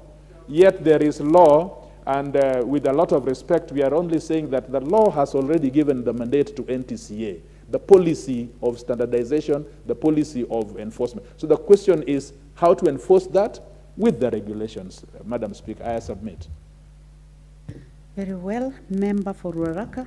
I am sure Yes. the honorable member for Tharaka has listened carefully. I have listened to carefully. the matter that has been raised by the member for Ruaraka. I have listened carefully. Unfortunately, I'm not able to draw the distinction as he has put it, and have tremendous respect for Honorable TJ, a member of the Justice and Legal Affairs Committee. What Honorable Kengara is proposing to do is to amend Section 4, subsection 2. And he's telling us, go immediately after subsection paragraph A and include the following subparagraphs. That's what he's telling us to do. Which means, for us to reject this particular proposal, it must be inconsistent with any of the provisions in Section 4. Unfortunately, I have gone through the entire Section 4. I don't see what is inconsistent. What we are being told, and I've read the report properly, is that in some regulations, including operation of motorcycles regulations, we have provisions similar to what Honorable Kengara is proposing. And what I'm saying is, there is nothing inconsistent with promoting a regulation from being a subsidiary legislation to being a part or a section of an act of parliament, because it gives it more force of law, and it is even better questioned by this House when it is actually a section of an act of parliament, as opposed to when it is a regulation. And this is what I'm debating on, that per se, the proposed amendment is not inconsistent with the main act of parliament. It is... Well, so that you may proceed with, yes. with the debate. Yes. There's nothing out of order. So this being a house of debate, I would like to allow the member for Tharaka to proceed. Just proceed with your debate. Everybody will have his or our opinion on this, but I'm trying to say, if you look at this proposed amendment, we are making the law on border borders and the tuk-tuks better than it is. Because nobody is explaining why do we have regulations on the same subject matter which regulations are not being enforced. Because they are a subsidiary legislation. Now, why don't we make substantive law? Once we make substantive law, this House has the power, and every other arm of the government has the power to ask, why is this law dead letter law? I do not believe, I'm not convinced that it would actually become dead letter law. We are doing a better job than we have. This is why I'm saying there is no conflict between what Honorable Kingara is doing and what the Committee on Delegated Legislation in maybe the last parliament did, because this House is actually buttressing the issue of registration, control, policies on border borders and tuk-tuks into our substantive law. It's a very important industry. It goes without gainsaying that this country, almost 30% of its GDP may be hinged on that sector. But having just recently lost a member of parliament through some border accident, we are worried whether what we have in those regulations that are being quoted, what we have in the main act is sufficient. So I invite the House to relook at the proposed amendment. If there is need to amend whatever Honorable Kingara has proposed, let's do it in the committee of the whole House. But let us not throw away the baby with bath water. Let us not reject this proposed amendment, while if we sat in the committee of the whole House, we would actually make the proposed amendments better. By so saying then, I do find there is a place in the proposed 1, 2, 3, 4, 5 amendments in subsection 2, paragraphs A of the National Transport and Safety Authority Act. I therefore urge the House to support, and I do personally support the proposed amendment. Thank you. Thank you, Member for Tharaka. The Honorable Adan Haji, Member for Mandera West. He seems to have withdrawn from the chamber.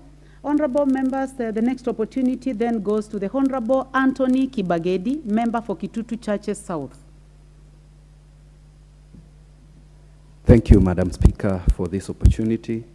I rise to first appreciate the member for Ruiru for coming up with these amendments. And really, if there are regulations that are in line with what is proposing, then it means they need to be enhanced. At the same time, while we appreciate the role that the industry has played in the economy, and isn't the transport sector, the transportation of people and goods, especially in the rural areas, we also need to appreciate that it is the same sector or industry that has brought about a lot of accidents. And when these particular operators cause accidents, they run from the accident scene. And other than that, when you're on the wrong, these people have a gang mentality. They gang and come harass, especially women motorists, and harass people, and in the process actually cause violence and even steal from motorists. So we need to have this industry regulated, and we need to have more enhanced regulations, so that we can have some what I can call sanity in the industry. We have people who are in the same industry, those who are doing courier business. You find that they are extremely disciplined, they are organized, they don't skip the lights, they are not involved in any form of mischief, And hence, I think I am in support of this particular amendment, and I know these particular amendments will aid other segments of the economy, or it will have a ripple effect, especially in the insurance. We'll have more money in the pool. Even NHIF will be able to get something out of that pool, and even KRA will be able to get some revenue from a regularized industry of the border. I submit, Madam Speaker. Thank you very much, Honorable Member. The Honorable Adan Haji, Member for Mandera West, is out of the House. I'm very sorry because the screen shows that he is here. The Honorable Omboko Milemba, Member for Emuhaya. Thank you, Honorable Speaker, for giving me a chance to weigh in on this bill by Honorable, which tries to mitigate the challenges that are in the border, not only border, but both two-wheeled and three-wheeled. Three-wheeled would refer to what we call the tuk-tuk motor vehicles on our roads. Honorable Speaker, in my opinion, there must have been a gap, and all the time we make laws to fill gaps that are existing. And the Honorable Member saw clearly that there was a gap in existence insofar as regulation of these two-wheeled and three-wheeled vehicles was concerned.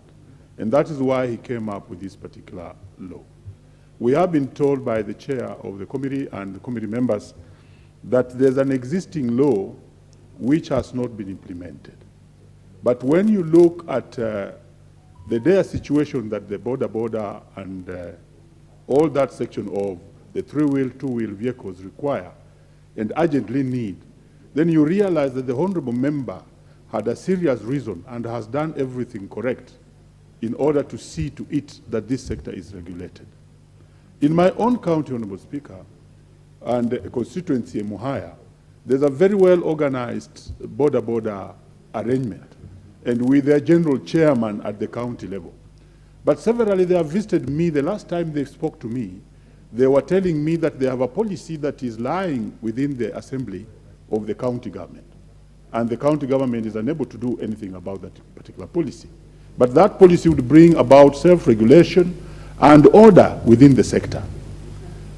Partly, Honorable Speaker, why this is happening is because the border regulation has never been implemented, if it is there. It's now for the first time after this Honorable Member has brought about this matter that now we are being told, and now we are aware, that there's a regulation which is not implemented. But Honorable Speaker, even the law that is governing this sector, by the time it was made, there were certain things that had not happened within this sector of border. For instance, the law that is existing and which has been talked about by the committee very clearly was made much earlier than the time when border became a passenger carrier. During that particular time, the piki or border were not carrying passengers. And at the same time, the tuk-tuk were not possibly carrying passengers and they were not in the country. Making of laws must be a dynamic process which is driven by need. And I think this is why the Honorable Member has brought this particular bill to this particular House. That things have changed since the time when you saw the piki not carrying passengers. Now they are carrying passengers. Look at this. That how is the licensing of a PSV motor vehicle driver done? There's a certain threshold of experience that this person must have in order to get a license.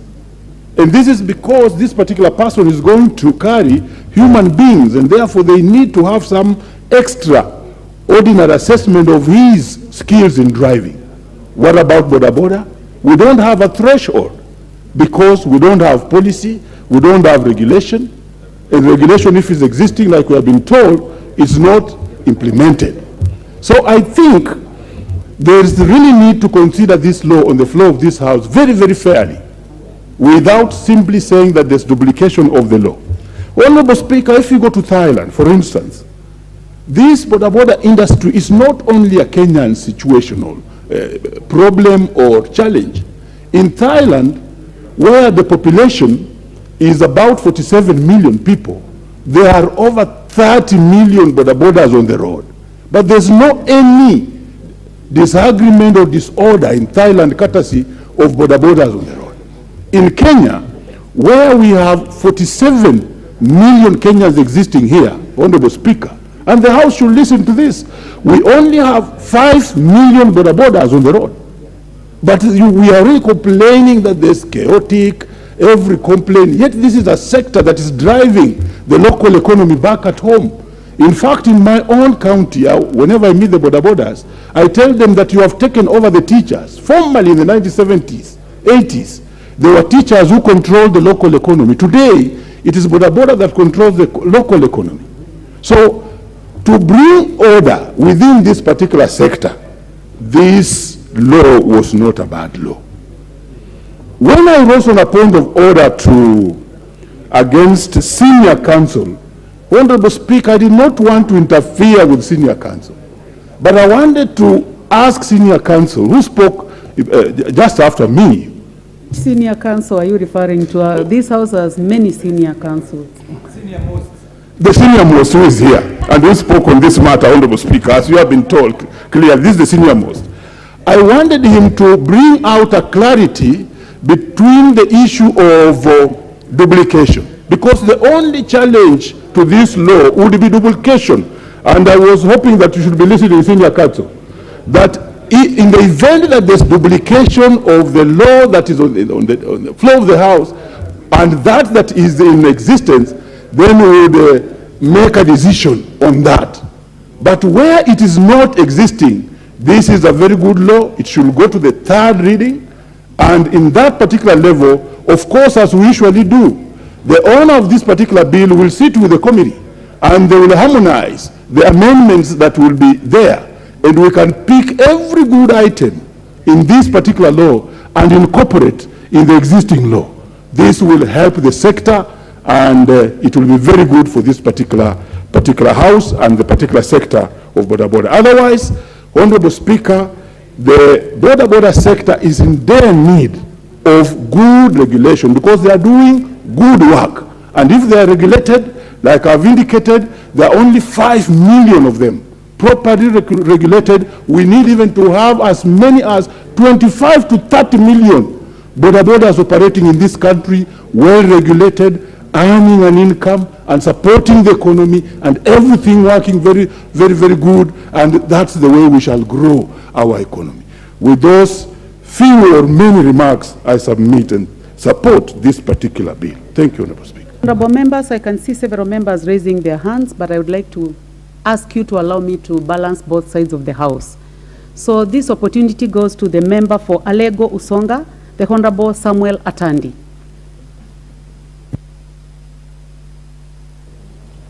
Thank you, Madam Speaker, for giving me this opportunity to contribute to this important piece of legislation. Madam Speaker, I want to support this bill. And in supporting this bill, I want to fault the committee, the Departmental Committee on Transport and Infrastructure, for basically failing to do their work and using the submissions of the NTSA authority to conclude that this bill is bad. Madam Speaker, this bill is very important. And I want to agree with the Honorable Kingara for thinking through and coming up with this legislation. Madam Speaker, the question of regional licensing and registration of motorcycles is something which is timely. First of all, Madam Speaker, if you've been traveling across this country, you will realize that there are some regions that do not need these motorcycles. Like if you come to Kisumu, you will find that there are tuk-tuks in Kisumu, but they are not in Siaya, because they are more relevant in Kisumu than in Siaya. If you go to regions like, Suba, you may not need tuk-tuk, you may simply need boda-boda. So the question of regional licensing is something which you need to explore, so that each and every region will license these tuk-tuk and boda-bodas based on their needs. Secondly, Madam Speaker, I have, in my constituency, there are many cases where you find that boda bodas disappear, they are stolen. Now, when a boda boda is stolen in Siaya, it is taken to Busia, it is taken to, very far-flung counties. And when you try to trace it, you will never get it. Now, when we have a law that allows for regional licensing of this boda boda, so if you operate in Siaya, you operate in Siaya. You can never have these cases where your boda boda is stolen and is being used in other regions. So I think that failing to take notice of some of these, realities on the ground is, I think, not practical, and I want to fault the committee. The committee simply waited for the submission of NTSA, and the way NTSA submitted that this law is bad, that is the way they adopted it. This is not right. I think this House needs to adopt this amendment and allow for seamless operations of boda bodas and tuk-tuks in regions that need them. I know that, you would argue that, if we do regional licensing, then it would not be possible for a boda boda license in Nairobi to go to Siaya and ETC. And let us be factual. Some of these things like boda boda and tuk-tuk, they are not supposed to be used for long distance, transport. Long distance transport should be reserved for other forms of motor vehicles. And this is the reason why we should restrict them. So that if you operate in Meru, for instance, please let us use them in Meru. Let us not allow a boda boda from Meru to be driven all the way up to Nairobi. And I think this is going to help us reorganize our transport sector. And issues that are happening like theft, disappearances, use of boda boda for criminal activities, we are going to tame them. And this can only happen if we enhance these regulations through what my colleague Honorable Kungara is proposing. So I want to persuade the House, just like Honorable the MP for the Chair of Justice has done. Members, let us support our colleague who has done everything possible to come up with a bill and a law, and let us not diminish all his efforts. And also, Madam Chair, this idea that members come up with very progressive legislation and committees decide to sit on them and oppose it and reject it is something that we need to refuse as a House. Because we are going to discourage members from coming up with ideas that are very good. This thing is very good. But I think NTSA cannot stop us from making a law simply because they think this law is going to take away some of their responsibilities, some of their mandate. So, Madam Speaker, I support this bill and I want to persuade members to also support it and overturn the recommendation by the committee that this bill should be rejected. Madam Speaker, I submit. Thank you. Much Honorable Atandi. The Honorable Joseph Kahangara, member for Lari.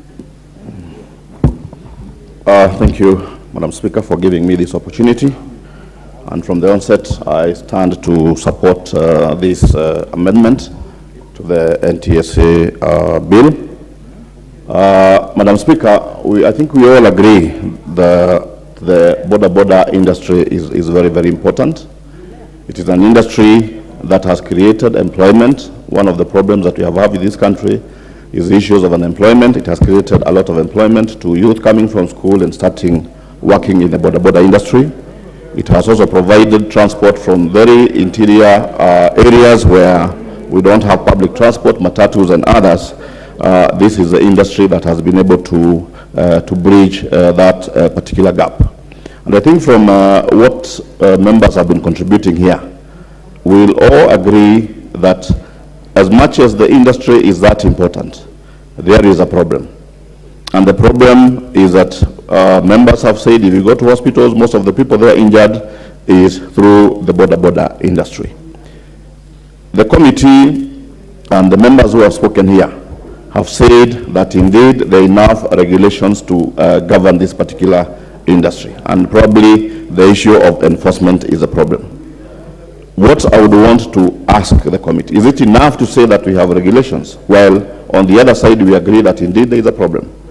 We need to be practical and come up with a solution to the problem that you're finding in the industry.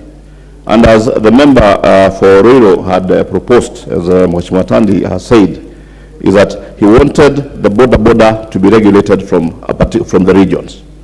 Meaning that we have seen situations where thieves are using borders coming from one area to the other, and then they disappear. If these borders are registered, for example, within Kiambu, then the borders will not be stolen and being taken to other areas. The borders will not be used by thieves and that kind of thing.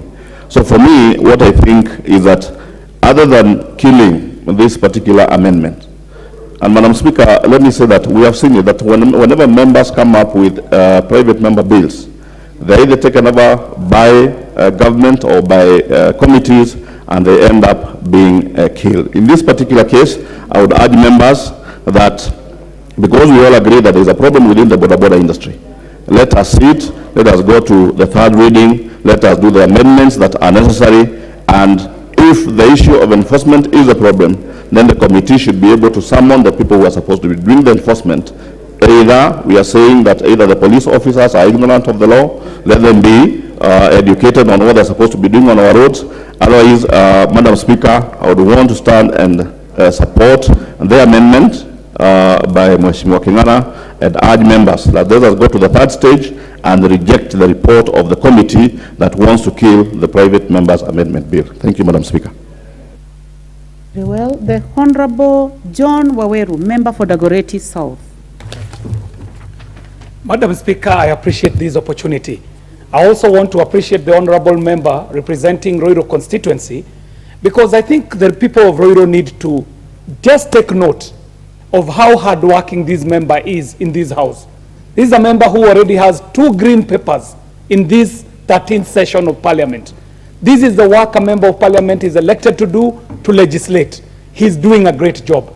Madam Speaker, anytime we put up any law, we are seeking to cure some mischief. We are seeking to fill in some gaps that exist within the law.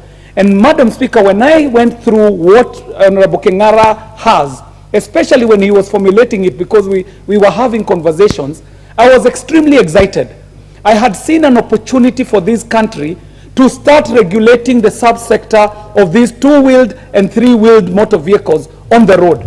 Madam Speaker, the proposals that he was able to distill down to were giving me an opportunity to, even at the 3rd stage of this bill, to be able to introduce more amendments, Madam Speaker, where we start regulating and sanitizing the space of borders and tuk-tuks in this country, Madam Speaker.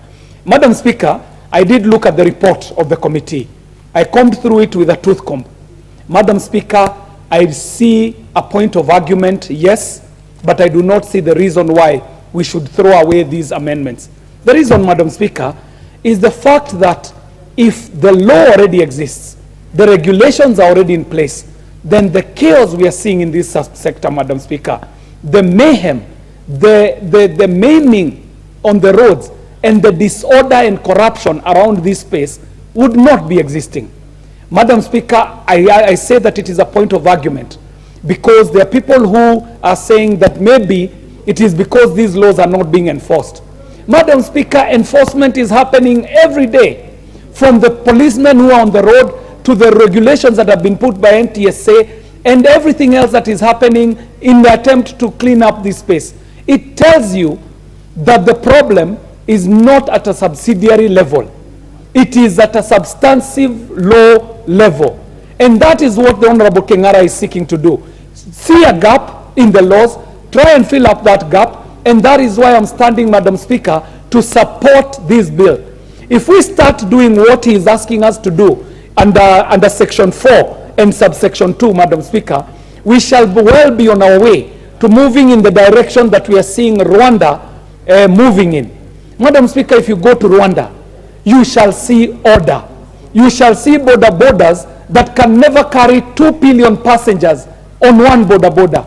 You shall see borders that stop at traffic lights together with all the other motorized traffic. Madam Speaker, that is not happening here today. Not because we are not enforcing, but because we do not have substantive laws that can move towards sanitizing this space. Madam Speaker, to my mind, the border, the tuk-tuk, should be the last mile of transport from a bus stop to a gate.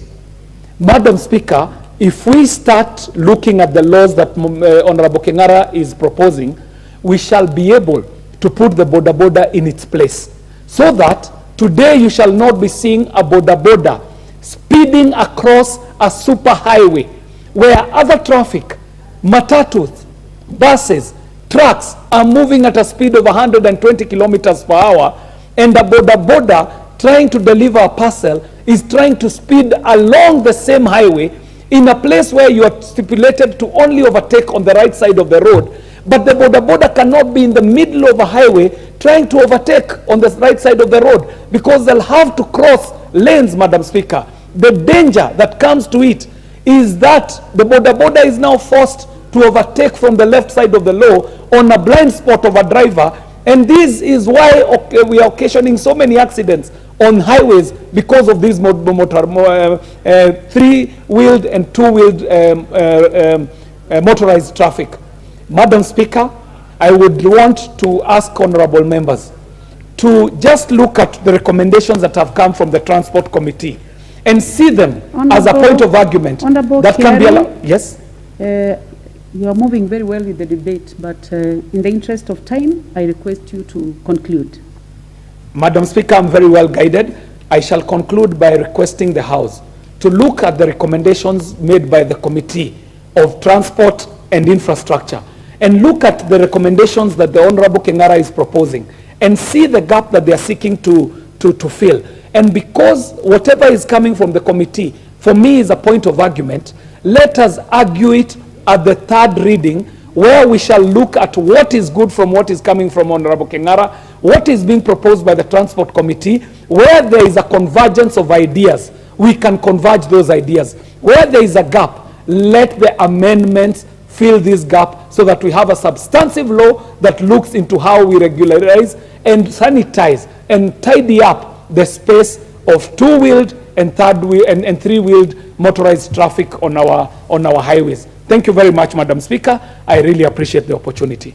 Thank you very much, Member for Dagoretti. Honorable members, time allocated to this motion has come to the end, and I therefore call upon the mover to reply. The Honorable Kengara.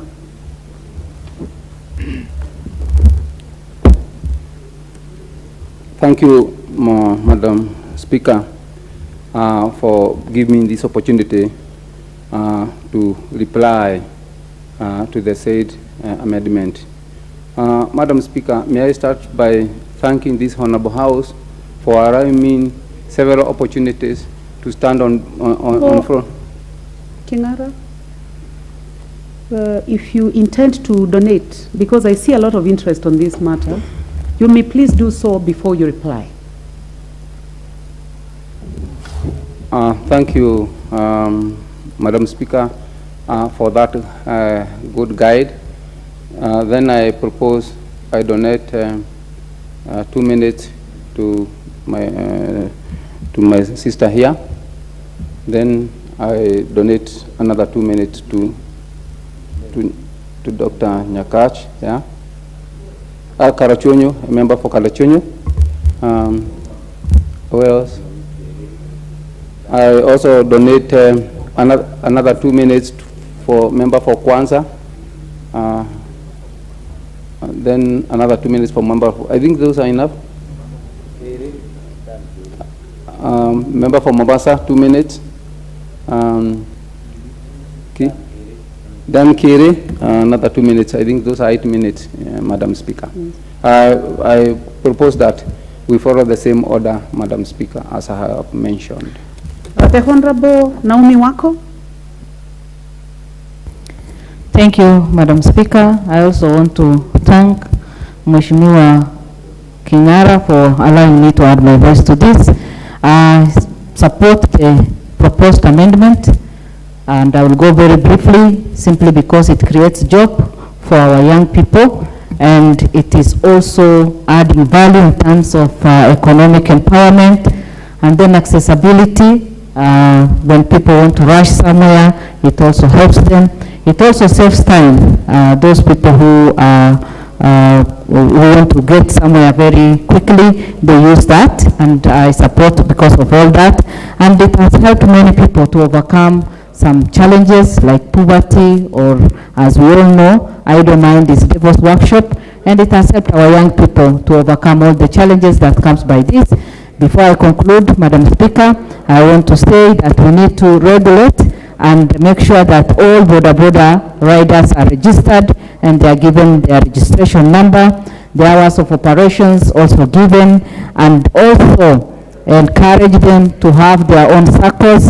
And Madam Speaker, also have special medical cover because of the many accidents that have occurred in the past, and maybe proper guidance and training be given.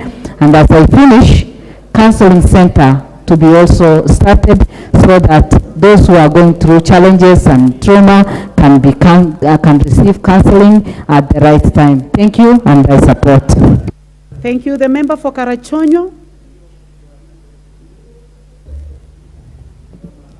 Thank you, Madam Speaker. Now, one thing I must say about our transport system as regards border is lack of discipline. Lack of discipline by the cyclists themselves. I support the amendments. I support what Mheshimiwa King'ara is doing, but at the same time, we must emphasize on discipline by the road users, whether a pedestrian or the rider himself. And then, where the problem exists most is with the police, the enforcers of the law. I think they have relaxed so much that sometimes you think there is no law. There is no law because any rider is doing anything he likes. These are the kind of things we also need to confirm. But I do congratulate the honorable member for bringing this issue up, and I'm sure we all need to do some panel beating on whatever law that may be existing as of now before we go to the actual amendment. Thanks so much. Honorable Tim Wanyonyi, member for Westlands. Madam Speaker, thank you for this opportunity.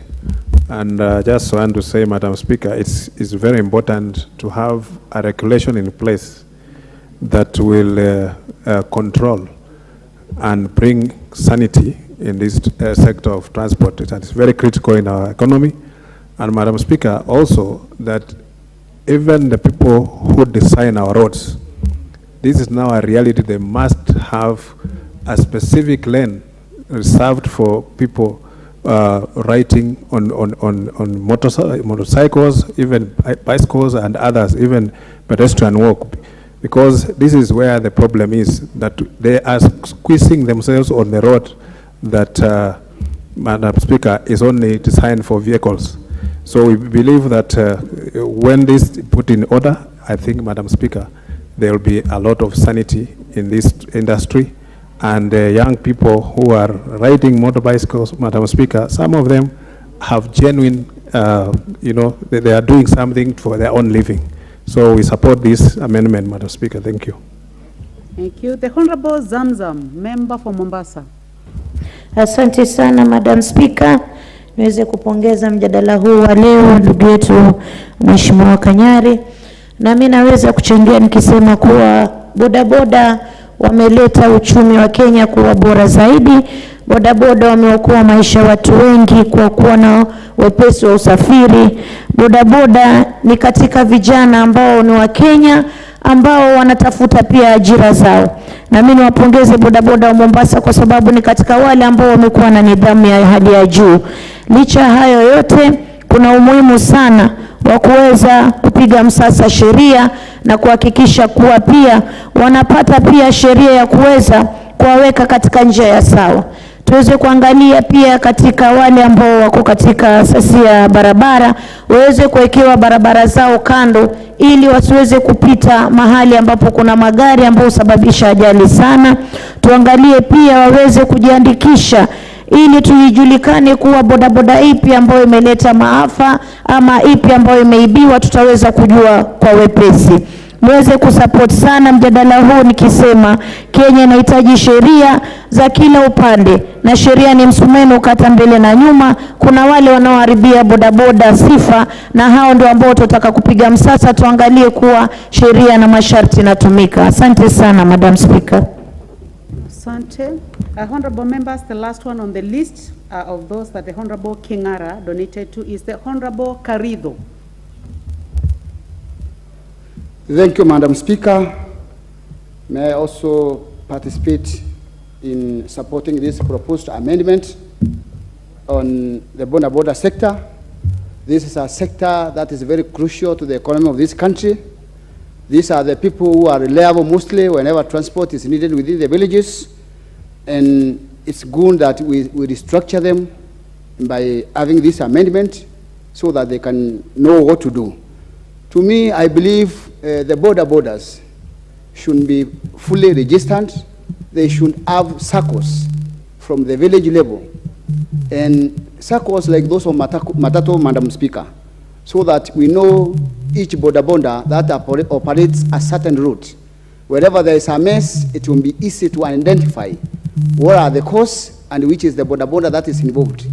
Also, it will maintain discipline, whereby each border will know that there are circles and they are responsible for their deeds. Therefore, Madam Speaker, this is an institution that we should strengthen.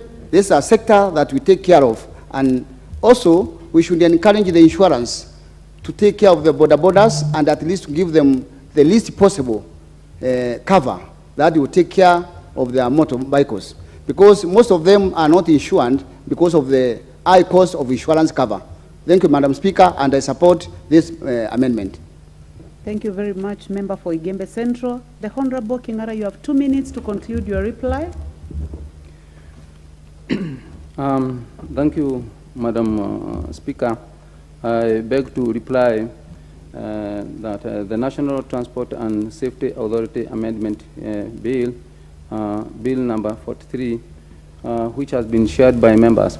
Madam Speaker, may I also thank each and every member who have taken his or her time to contribute to this amendment bill, which is of a lot of essence in our economy. I know some did not support. I accommodate members' feelings and contribution. And my request, Madam Speaker, to this Honorable House is to allow the bill to proceed through amendments. Madam Speaker, may I also share on Hansard that I'm not rigid to contribution.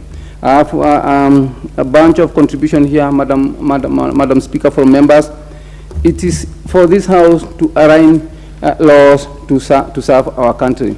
I gave examples, Madam Speaker, of how we started with this industry. I gave also examples how the industry is mushrooming and growing, and if there is no sanity, Madam Speaker, I see ourselves going astray. Rather than going astray, Madam Speaker, I wish that we use such legislation to arrange matters which can lead to sanity in this country. So I want to support the members who are with me. I want to support who are not with me, and I wish that they join me so that we make good law in this country. Thank you, Madam. The reply. I move to reply. Thank you. Thank you very much. Honorable members, putting of the question is deferred.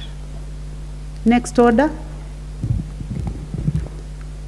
Order number 10, the Health Amendment number 2 Bill, National Assembly Bill number 42 of 2022, second reading. The Honorable Didmas Barasa.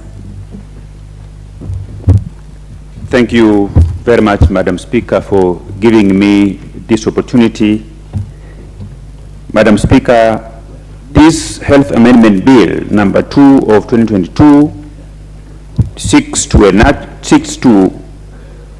amend the health laws of this country so that the Ministry of Health can develop policies that will guide the referral of a patient from one facility to the other.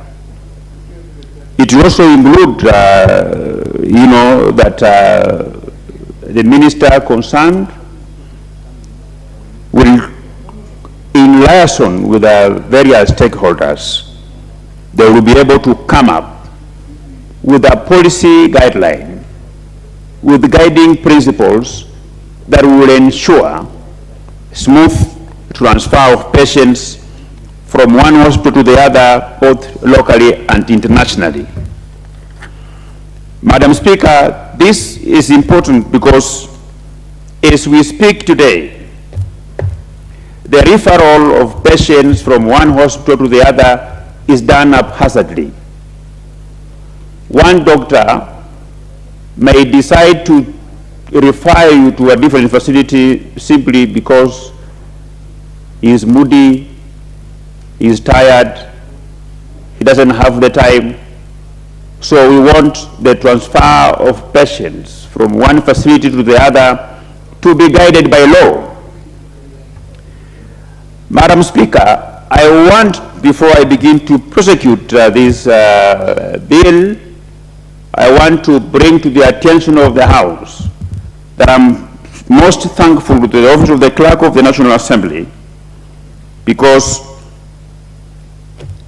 a very experienced lawyer was assigned to me.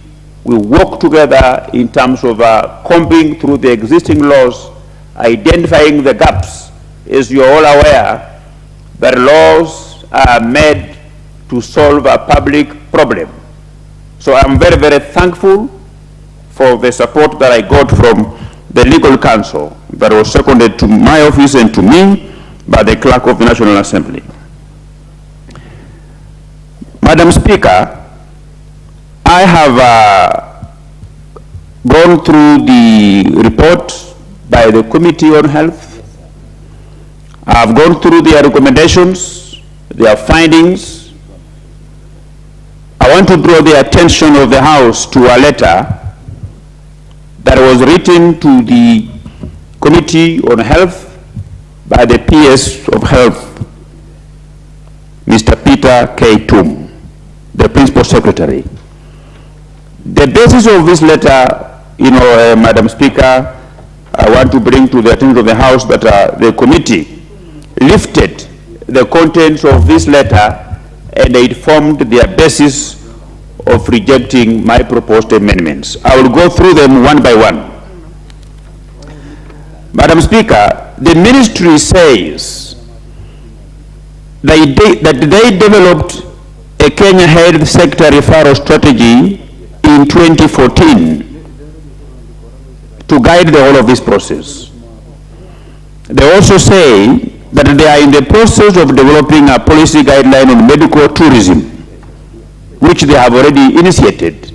They say so in this letter. They also go ahead to say that they have established a committee comprising of medical experts to review and vet referrals for medical treatment abroad to ensure compliance to the rules. They also go ahead to say that the rules that provides a roadmap on how a patient is transferred from one hospital to the other are contained in the rules of dental or medical dental practitioners. It is on this basis that they advised the committee to persuade this House not to proceed with these amendments that are to give them time to implement and do what they are doing. Madam Speaker, this is not enough reason why a bill that seeks to solve a public problem can be shelved. Madam Speaker, the thing that they are talking about being rules that are being enforced by medical practitioners, those are subsidiary legislations. And they are also not specific to the problem that I seek to solve. I want the House to ignore the contents of this letter. I want the House to ignore the recommendations by the committee, and I want to thank the Speaker of the National Assembly by allowing this bill to proceed to this stage, even when the committee felt that it should not proceed. Madam Speaker, I have also gone through the other letters that other stakeholders sent to the committee. The Kenya Private Sector Alliance supported my amendments. They have also provided suggestions on how this bill can be improved further. And I want to assure them that I will put their suggestions, their proposals into enriching this bill. Madam Speaker, we also have another organization called Coalition of Blood for Africa. They have also supported my proposed amendments. They have also suggested the other ways on how we can improve this bill further, Madam Speaker. Madam Speaker, as we speak today, there is no substantive law that health facilities and practitioners will follow into ensuring the dignity of the patients that are being transferred from one facility to the other. We have some who have just devised their own methodology. We have some facilities that have come up with very good policies, but we want to ensure that we have a law that guides transfer of patients from one hospital to the other, including transfer of patients from this country to the rest of this country. Today, Madam Speaker, if you are a doctor and you have a clinic across the borders of this country, say of Uganda, you can decide to be driven by the appetite to make more money and refer that patient to your own clinic across the country. I am also aware, Madam Speaker, that there may exist some health practitioners in this country may be colluding with the other facilities across this, outside this country, in India, in China, that they usually act as conduits to refer patients, even when the reason why they are being referred to is not merited. This bill, Madam Speaker, seeks to ensure that even before a patient is referred, this is a very good bill. This is an idea that can be improved by this House. When a member of Parliament brings a bill or a motion on the floor, the essence is to tap into the intelligence of more than 300 members who have got different expertise, Madam Speaker. So I bring this idea in the name of a bill, Health Amendment Act of 2022, before this House, so that we can improve and ensure that no Kenyan will suffer because of a lack of following a procedure, or rather just being referred to another facility for the sake of the referring agency making some money. This bill, Madam Speaker, it seeks to compel the government of Kenya and the ministry through the referring institution that they will also, even as they are referring, they must also inform the Kenyan embassy or the Kenyan consular from where this patient is going, so that the government of Kenya can also continue to offer some bit of logistical support in terms of understanding that how many citizens of this country are being treated in which part of the world, in which hospital, so that it also becomes the responsibility of our ambassadors and high commissions that wherever they are, they also have an added responsibility of taking stock of the number of Kenyans who are undergoing treatment in their country, Madam Speaker. Madam Speaker, the committee also felt like these regulations are enough to stop this bill from proceeding. Regulations are not superior to the laws. The hierarchy of laws in this country are made in a way that the Constitution comes number one. Number two is acts of parliament. Then the regulations comes third. Many health facilities and health practitioners, they don't take regulations as serious as when it's in the law. And there is nothing wrong. There is no harm. When I was coming up with this bill, I looked at the existing regulations. I looked at the existing strategy on referral from the ministry. And I found out that they were not specific. So I have decided to enrich them and anchor them in the law of this country, so that the health facilities and the health practitioners can continue to be guided by this law, Honorable Speaker. I want to ask the members of Parliament, I want to ask the Kenyan people who have been suffering due to lack of referral policy, where a patient goes to seek medical attention from a facility, and because of the negligence, because of laziness of the person in charge of that facility, decides that I'm not going to attend to this patient and refers that patient to another facility.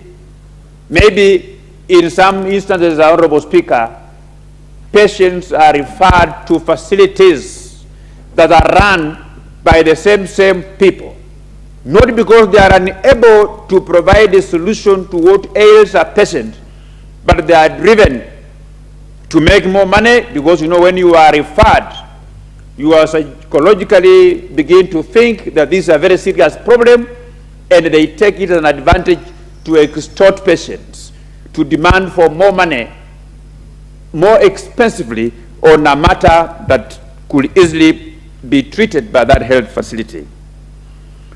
Honorable Speaker, I want to go further and ask members of Parliament that our role is to make the life of the Kenyan people easy, not difficult. Our role is to take an audit of existing problems and provide a solution by amending the existing laws. It is on this basis, Honorable Speaker, that I decided, in consultation with the other members of Parliament, in consultation with the Office of the Clerk of the National Assembly, in consultation with the Office of the Speaker of the National Assembly, in drafting this piece of legislation that seeks to repeal or amend the health laws of this country, so that we have a framework that will guide practitioners, that will guide doctors in this country, that will guide health facilities to follow in, or rather to be informed by them on when and how there would be need to transfer a patient from one facility to the other. Honorable Speaker, I don't want to belabor much, but I want to, with the utmost humility, call upon my sister, a very serious woman in this country, the Honorable Gathoni Wamshomba, the Member of Parliament for Githunguri constituency, and even as I ask her to second, I want to sincerely thank the people of Githunguri for bringing her to this house, for actually going ahead of us to identify her as a person who is driven by the desire to see the welfare of the people of Githunguri better and keep improving every day and every time. So I ask Honorable Wamchomba to second. Very well. Honorable Wamchomba, you may proceed.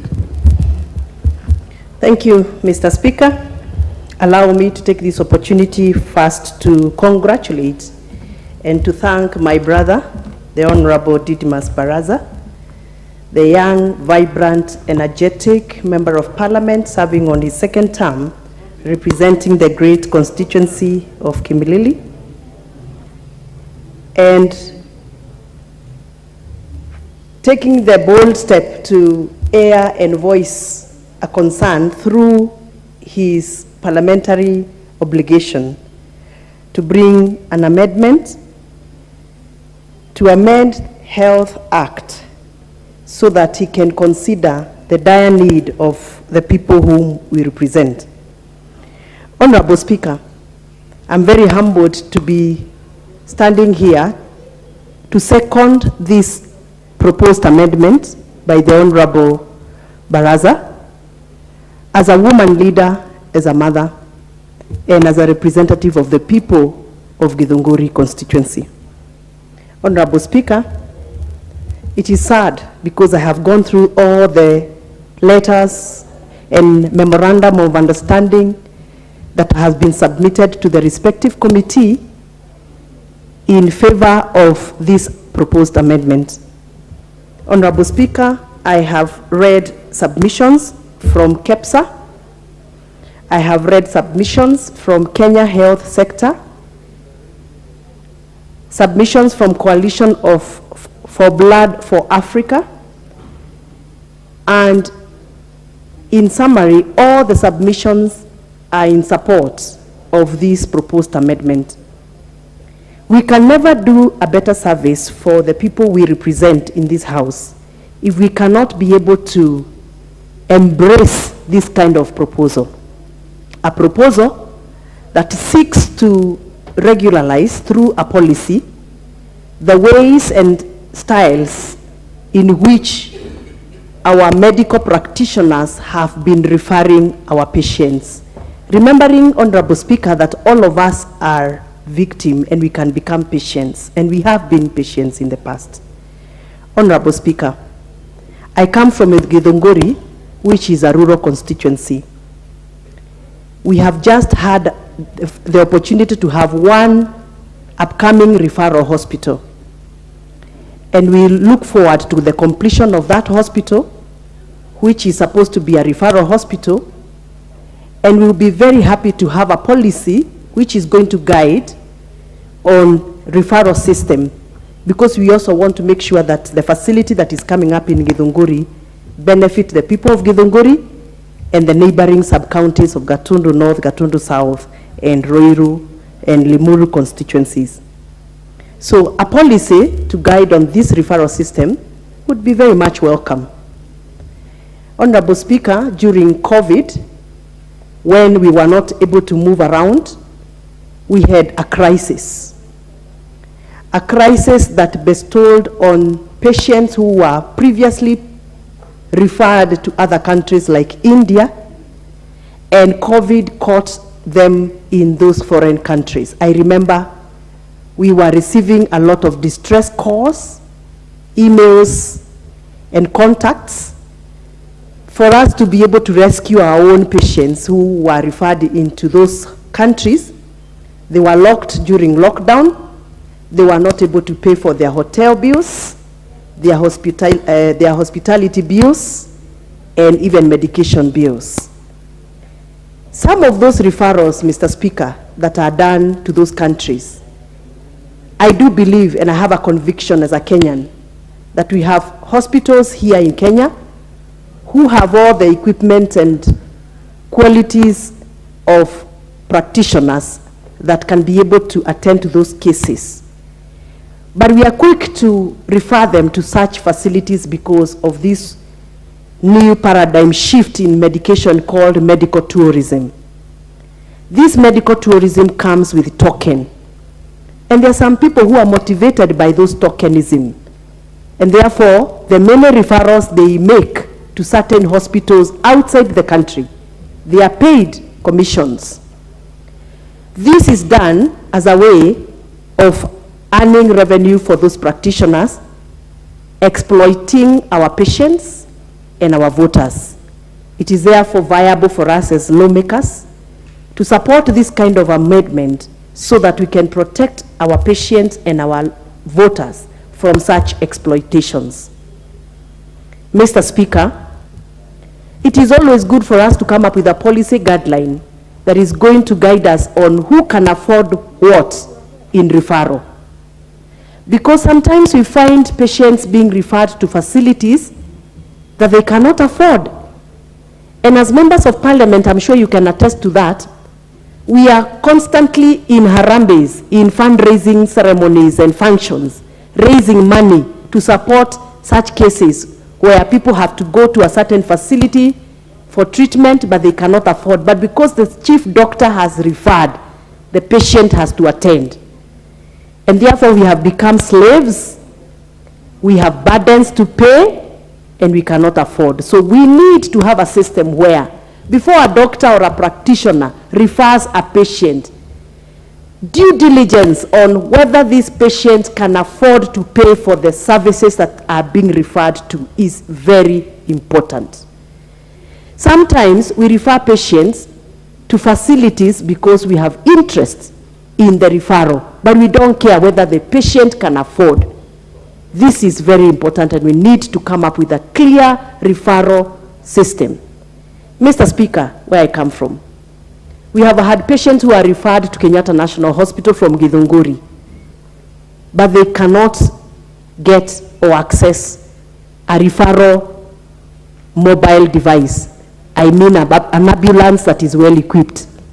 Sometimes we get calls as leaders that a patient has been referred to Kenyatta, but there is no oxygenated ambulance, or we don't have quality facilities that are needed for that referral on an emergency. So I wonder, when the doctor is referring, do they ask whether we have a standby ambulance that can be able to sort the situation? Because we have even lost lives on the roads as we try to refer patients, yet we can save that life by making sure that we provide the required intervention before we refer them. Some patients have died at the lounges of hospitals as they wait for the processing of the referral documents. Recently, Mr. Speaker, I had a case in Kiambu Hospital where a patient died at the lounge, at the waiting room, as they waited for the nurses and the health assistants and technicians to prepare a document for referral. Now, we need a clear guideline. What is supposed to be done step by step? I mean for both onbound and inbound patients. Mr. Speaker, as I finalize on seconding this wonderful amendment, allow me to register my disappointment with the response that the Committee of Health received from communication from the PS in charge of Health, Peter K. Toom, Principal Secretary, Health. The communication says, the ministry in 2014 developed a Kenya health sector referral strategy, and they have also been in the process of developing a policy guideline on medical tourism. This health sector sectoral referral strategy, Mr. Speaker, was started in 2014, and to date, they have not completed making a strategy. So are we going to wait for another 20 years for the strategy to be completed so that...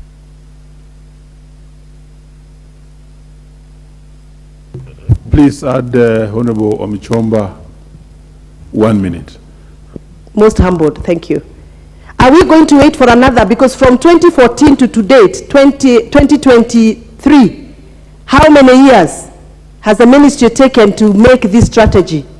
And are we going to allow them to take further more years to finish a strategy so that the honorable member who is elected by the people to be allowed to make this amendment. So we cannot stop making an amendment to help the people of Kenya because we are waiting for the ministry to come up with a strategy. As I conclude, Mr. Speaker, I second the amendment by the Honorable Baraza, and I am proud that this son of Kimilili has done us proud by bringing this wonderful amendment to save our people. Thank you. Very well. Honorable members, I now propose the question that the Health Amendment number 2 bill, National Assembly Bill number 42 of 2022, be read a second time. First on the, to have a bite on this is Honorable Wanyonyi.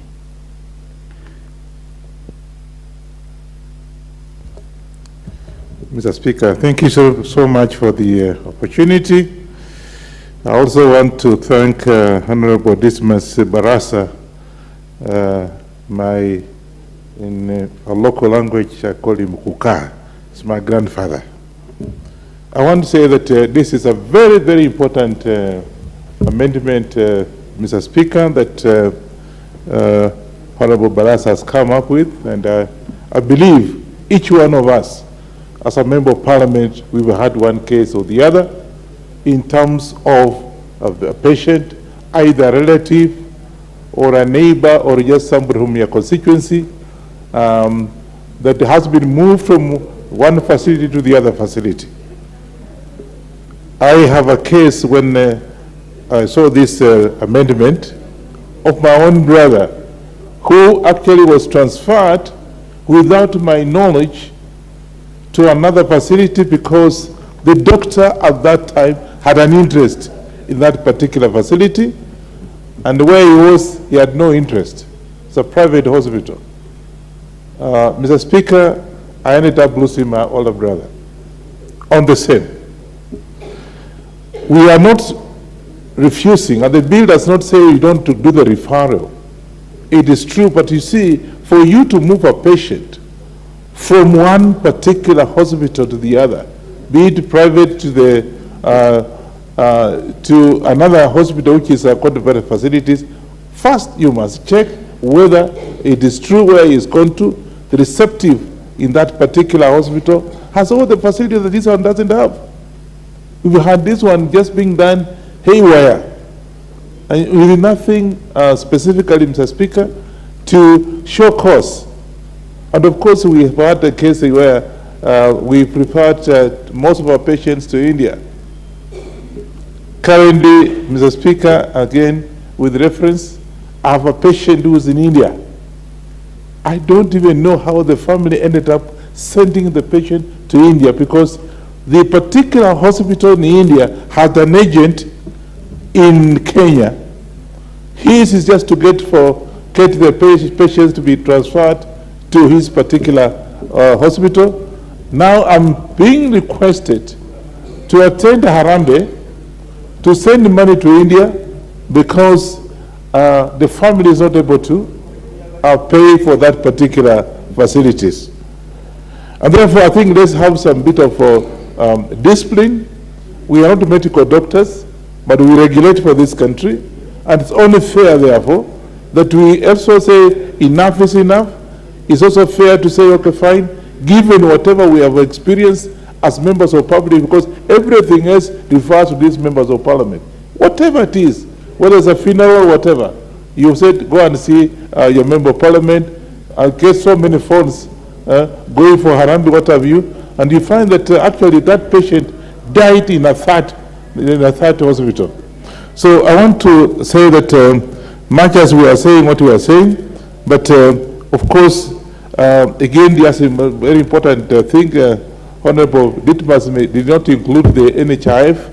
Again, we need to have, as members of parliament, to insist that our people who have elected us here have what they call National Hospital Insurance Fund. That again helps. And they know the referral may not even go in for that. So long as they know that Ditmas will come and assist them in paying for the hospital bills, they are referred from Bungoma to Mombasa. You can imagine. And most of the time, patients actually die at the facilities, like the second of this motion was saying, that she had a case where somebody was just sitting there and, ended up having a problem. So let's have some sanity, Mr. Speaker, and I think this particular bill of amendment, I think it's just coming to give us sanity in whatever we do, so that we don't have cases where people anyhowly can be moved from one place to the other just because of the personal interest of the doctors. They are professionals. We respect the doctors for the professionals, but some of them actually outgo. They overstretch their professionalism by doing what I think is not the right thing to do. With those few remarks, I want to thank Honorable Dismas for coming up with this very simple, clear amendment that can be able to help our people, and therefore let's support this amendment so that our professionals, our colleagues who are actually doctors, I have a case where he just mentioned, I don't want to mention the name, where one of the doctors referred a patient to Uganda. You can't believe that. You can't believe that, but referred a patient to Uganda because he had some interest. Let's stop this kind of thing, and please, doctors, we are not criticizing you, but we are saying some of you are doing the wrong things. I support this amendment. Thank you. The Honorable Aden Haji, Mandera West. Oh, very well. Then the Honorable Kiunjuri. Thank you, Mr. Speaker, for giving me this opportunity. And from the onset, I start to support. Mr. Speaker, this is one of the most important amendments that we shall ever have in the health sector. And may I start by saying that the Member of Parliament is acting within his mandate. We are elected to make laws and amend them when it's necessary. If you look at the response given by the ministry, it is as if the Member of Parliament is seeking favor to bring about the amendment. May I say this amendment is in good faith, it is good for our people, it is good for this country, and by doing so, the Member of Parliament is only trying to help or assist the ministry in what they have not been able to do for the last 9 years. They are admitting, yes, this is a very important amendment that should come up, but since 2014, they have not been able to do so. My question is, for how long shall Kenyans suffer because of laxity or inefficiency, ineffectiveness of our civil servants? And therefore, it begs on us as members of Parliament to take our responsibilities seriously, because whichever way, our duty, where we are elected, is to come and do exactly that, to ensure that our people are not suffering. We should even be able not only to push on how our patients are referred, but even ask ourselves, how much can this government spend to ensure there is a workable referral hospital in every county in this country? Ensure that every county is properly facilitated so that this movement is even curtailed, that referrals are only made within the county, because all the 47 counties can have workable institutions that can be able to handle these emergencies. We are even going to push further by asking ourselves several questions. I heard Wamushoba say that in our county, a patient was to be referred, but they could not even move her because they even didn't have money or means of transporting them. In my own county, a week ago, a house was burned down, 4 members were victims, 3 died instantly, and 1 was to be referred to Kenyatta National Hospital. It took almost 8 hours to refer this patient. By the time he arrived in Nairobi, he was pronounced dead. 8 hours was enough to save the life of this gentleman. But because we have no means of ensuring that we handle emergencies, Kenyans are really suffering. And therefore, it will be important for us even to bring up amendments, ensure that emergencies are emergencies. Nobody knew that that house will be burnt on that night. Nobody ever can predict when they will have accident. And therefore, it is also important to ensure that we have either subsidized facilities or we can be able to have free transportation, free referral to emergency cases in this country. And those are some of the areas that we should be able to explore as members of parliament to ensure that the people, poor people in this country are do not continue suffering because they are not well endowed and they are financially not stable. We should also be able to ensure that we gazette all the institutions that are qualified to handle emergency cases and referral cases. Because again, you can see what the member is asking for is that we ensure that adequate measures are taken to establish whether the health institutions to which patients are referred to within and outside the country possesses adequate health equipment and health personnel. These are issues that should be done early enough. Let us gazette all the private institutions, county and national government facilities that can be able to handle referral cases to ensure that is efficiency, that our patients are being referred not to favor a certain institution, not to favor a certain doctor, Fred, of a certain doctor, but because these facilities qualifies to handle these cases.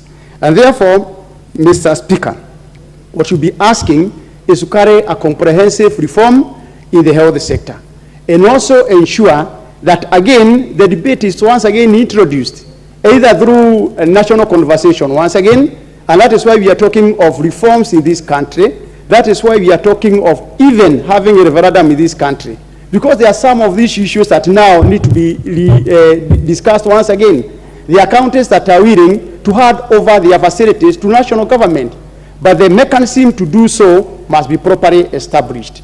We have to ask ourselves, is it the high time to look at the issue in the Constitution on health issues that are affecting our people? If you look at the most important things that any government can do for its people, is first of all to ensure that they are properly fed, ensure that they have proper education, but above all, health care in any country is so important, Mr. Speaker. And therefore, I have no reason that we should be able to support this amendment and ensure that any institution that is serious, they should not wait until members of parliament brings amendments to come and tell us that we are in the process of doing so. Let them come together. If they have a better way of doing so, let them bring the ideas, what they need to be done to the member who is capable, and we can be able to amend the law accordingly. I thank you, Mr. Speaker. Very well.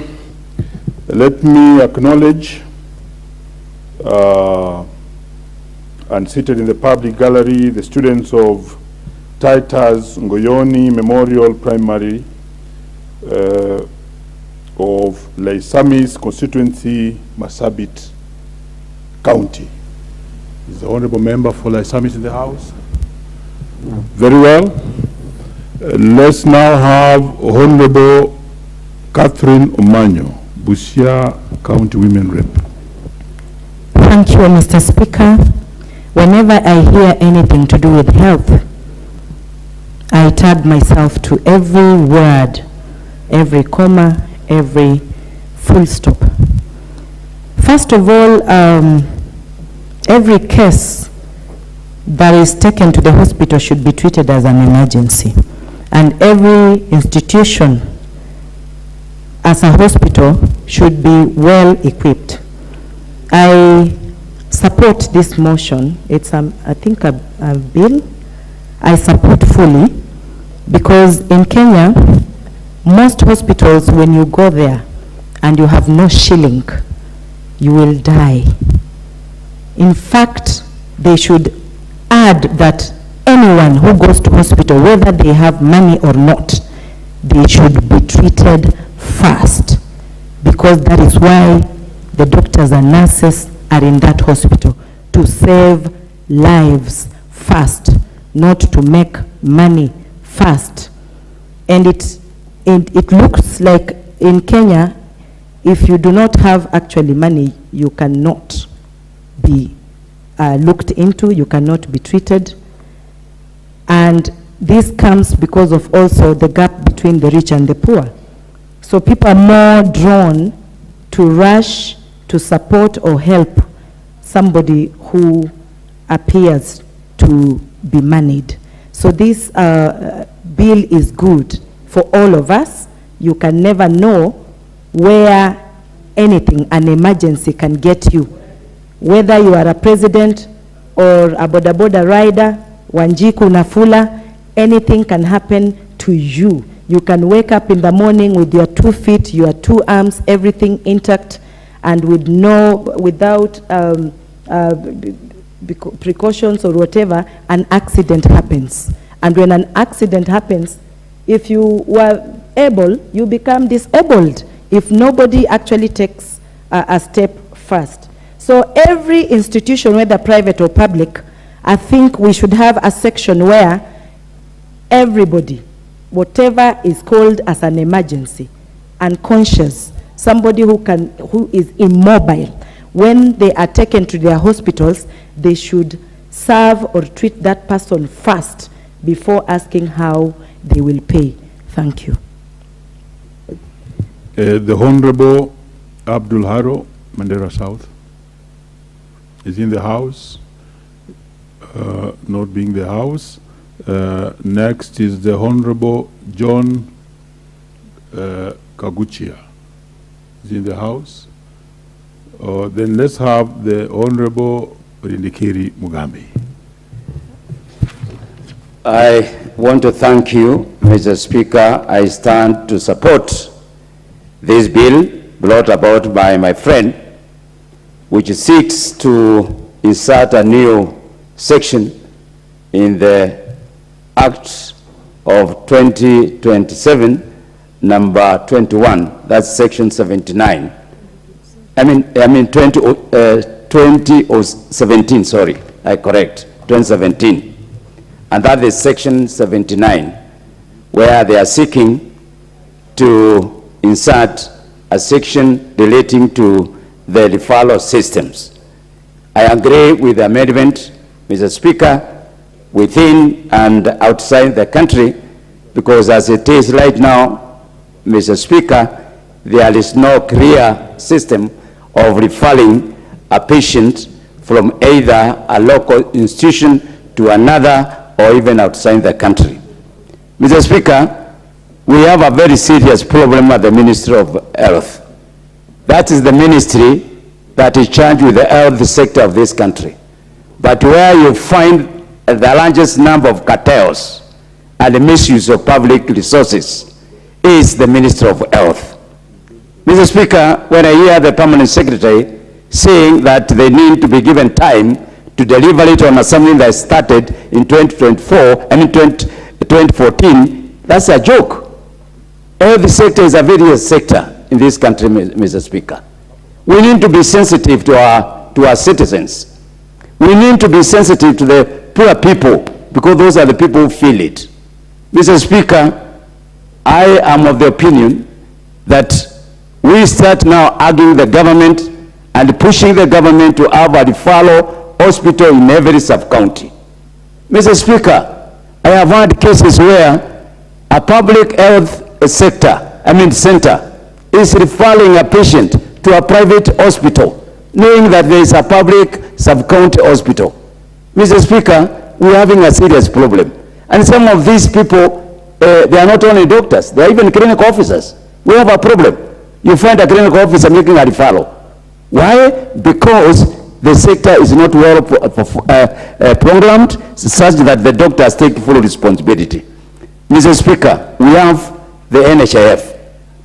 Part of what NHIF should be doing is to establish medical facilities in every constituency in support of the counties, so that now we have enhanced medical provisions, and therefore when it comes to local transfers of patients, that one is taken care of, Mr. Speaker. We have a problem of transportation. Mr. Speaker, I I grew up in the insurance sector. And there is what we call our ambulance system, all evacuation system. We have no evacuation system in our sub-counties, or even the counties. I urge Mr. Decimus, please put in that bill that we must have a compulsory evacuation system, which is distributed equally to all part of the county. It is very important, Mr. Speaker. And some of these evacuations, people have killed that sector because of interest in ambulance systems or private arrangement. Mr. Speaker, the other problem that I note is that the credibility of some of these hospitals where patients are referred to. And the worst is when they are referred to private hospitals which are lacking facilities, and we know there are hospitals in this country which have facilities. That need to be looked at. Mr. Speaker, the overseas treatment. We have had so many patients evacuated from this country and taken for medical treatment overseas. There is no guidelines of taking citizens from this country to outside countries. There is no connectivity between the Kenya embassy in those countries, between the consulate in those countries. There is no information. People are making private arrangement. And when something happens like what happened during COVID, there are so many Kenyans who suffered outside, particularly in India. So we have to have a guideline. And when the minister says, or the PS says that we wait, we cannot wait until when the problem arises. Mr. Speaker, we need coordination. The Kenyan embassy outside there need to be informed of what is happening. When a Kenyan leaves this country, they need to be given a protocol experience.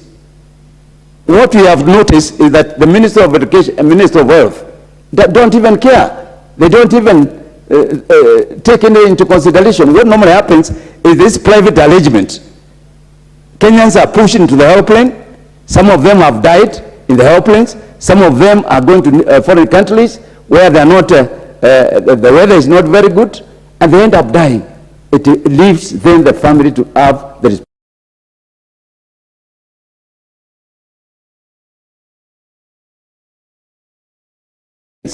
He is occupying that office to sort out a problem, not to delay. In actual fact, the Committee of Health should be held accountable for the failures of the ministries, of the ministry. I should have expected Dr. Pokuse, the chairman of the Health Committee, to be here, but it seems he is not taking this matter very seriously. I have had a situation where a doctor has referred a Kenyan in West Kenya to Uganda. Really? Are we serious? And he's a medical practitioner. I wish I knew him. I need to ask Dr. Pokuse to tell me the name of that doctor, because he comes from Western Kenya. It's a very serious thing. Mr. Speaker, it's the high time that the national government start working hand in hand with the county government. The business of taking Kenyans lightly is long overdue. So I thank you, the potential governor of Bungoma, for bringing this motion, and we will support, we ensure that it passes and it must be enacted. So, Mr. Speaker, I truly can share the sentiment of the proposer, and I really support this bill and ask that within this bill, we need to put a section that the government through NHIF should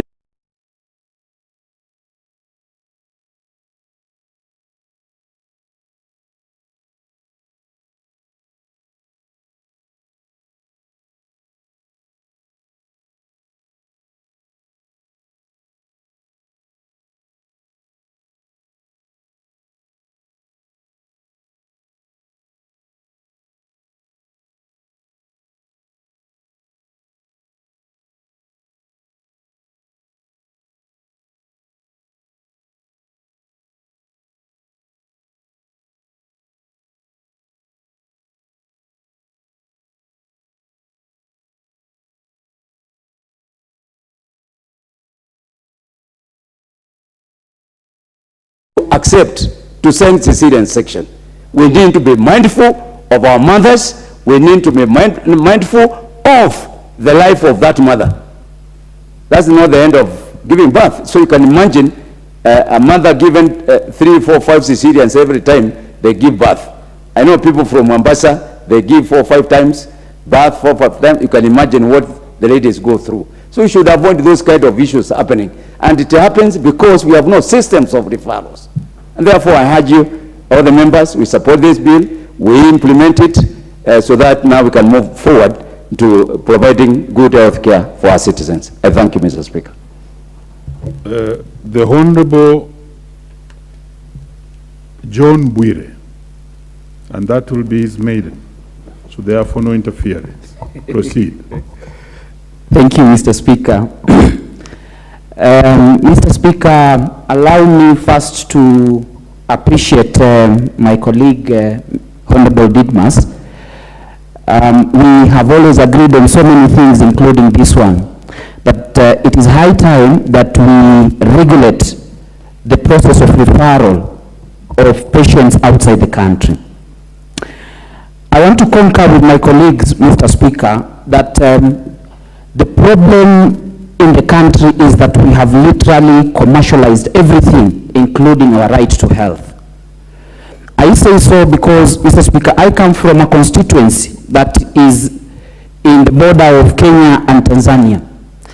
And in fact, my people always tell me that our sub-county hospital has been reduced to be a lodging. You only go there, eat, and sleep. There is no medication. There is no even simple diagnosis services like X-ray, MRI, and CT scan. And I think, Mr. Speaker, and especially when I speak for Taveta constituency, the problem has always been this issue of referral. We have cheaper services across the border in Tanzania, and if you were to go today in our hospital, Mr. Speaker, you will easily, even from a headache, you will be easily told, go to KCMC in Moshi, you will be treated there. And that's why, Mr. Speaker, I say, I want to support the proposed amendment by my colleague, Mr. Didmas Barasa. But having looked at the law, Mr. Speaker, and having consulted my colleague, I understand the problem that he seeks, the mischiefs that he seeks to cure, as more of not a gap in the law, but merely an enforcement issue. And why do I say so, Mr. Speaker? I happen to this morning come across a legislation that is the Medical Practitioners and Dentists Act. Mr. Speaker, when you look at that legislation, section 23, it also gives power to the cabinet secretary to enact regulations to ensure that there is the proper administration of health services in Kenya. And pursuant to that provision, Mr. Speaker, there are some regulations, there are some rules that are called the Medical Practitioners Dentist into bracket referral of patients abroad rules 2017. Mr. Speaker, when you look at these rules, they clearly cover what Mr. Didmas wants to introduce. And that is why I mentioned to him, if the issue is about enforcement, if the issue is about failure by medical practitioner in compliance of the rules of 2017 merely because they are subsidiary legislation, then my proposal is, why don't we enact, why don't we pick whatever is good from these rules and put them as part of section 79A that he wants to introduce. For example, Mr. Speaker, if you look at rule number 3.1, the rules expressly indicate that before a referral is done abroad, 3 conditions must be met. Condition number 1, there is evidence that there is inadequate expertise or medical facility to handle the condition locally. That is condition number 1. Condition number 2, Mr. Speaker, is that there must be evidence that the referral will be most cost-effective option for the patient. And condition number 3, Mr. Speaker, is that the patient has opted to seek medical intervention or management abroad where public resources are not used. So, Mr. Speaker, my thinking is every issue that member has raised, including the issue of irregularities presented during referrals of patients abroad, are clearly captured here. In fact, Mr. Speaker, I looked at these regulations. They actually also provide for penalty if a medical practitioner refers a patient abroad in contravention with these rules. So, Mr. Speaker, my proposal is, if the issue is about enforceability of these rules, why don't we pick them and put them in an act of parliament? Why do I say so, Mr. Speaker? Because the proposal that Mr. Didmas is saying, he proposed that the cabinet secretary prepares policy guidelines. The policy guidelines, in fact, in my view, in terms of hierarchy of ranking, in terms of law, they come lower than rules that have been passed by the cabinet secretary. So if the cabinet secretary has passed these rules and there is no implementation, then why don't we have them enacted in the act so that we amend section 79A to include the rules that are already there to ensure that those gaps in law are correctly dealt with, Mr. Speaker. Mr. Speaker, with those submissions, I've actually shared with my colleague section 23 of the Medical Practitioners and Dentists Act, and I've also shared with him the regulations, and I've requested, and I've actually told him that we can sit down with him, agree, and see how we are going to improve this amendment of section 79A of the Health Act. Thank you so much, Mr. Speaker. Well spoken, and this came up also early in the morning during the early debates. And I think the cabinet secretaries are being called to order that they need to enforce and implement the regulations thereof that they have made or have not made. Where they have not made them, they need to make them. Because the same argument did rise on the floor of this House early in the morning. Now let's have Honorable Rueda Obo, Lamu.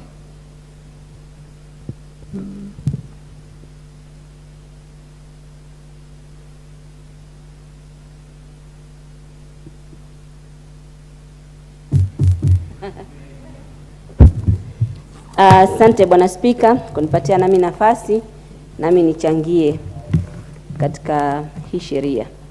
Bwana Spika, mwanzo ningependa kumpongeza ndugu Mheshimiwa Baraza.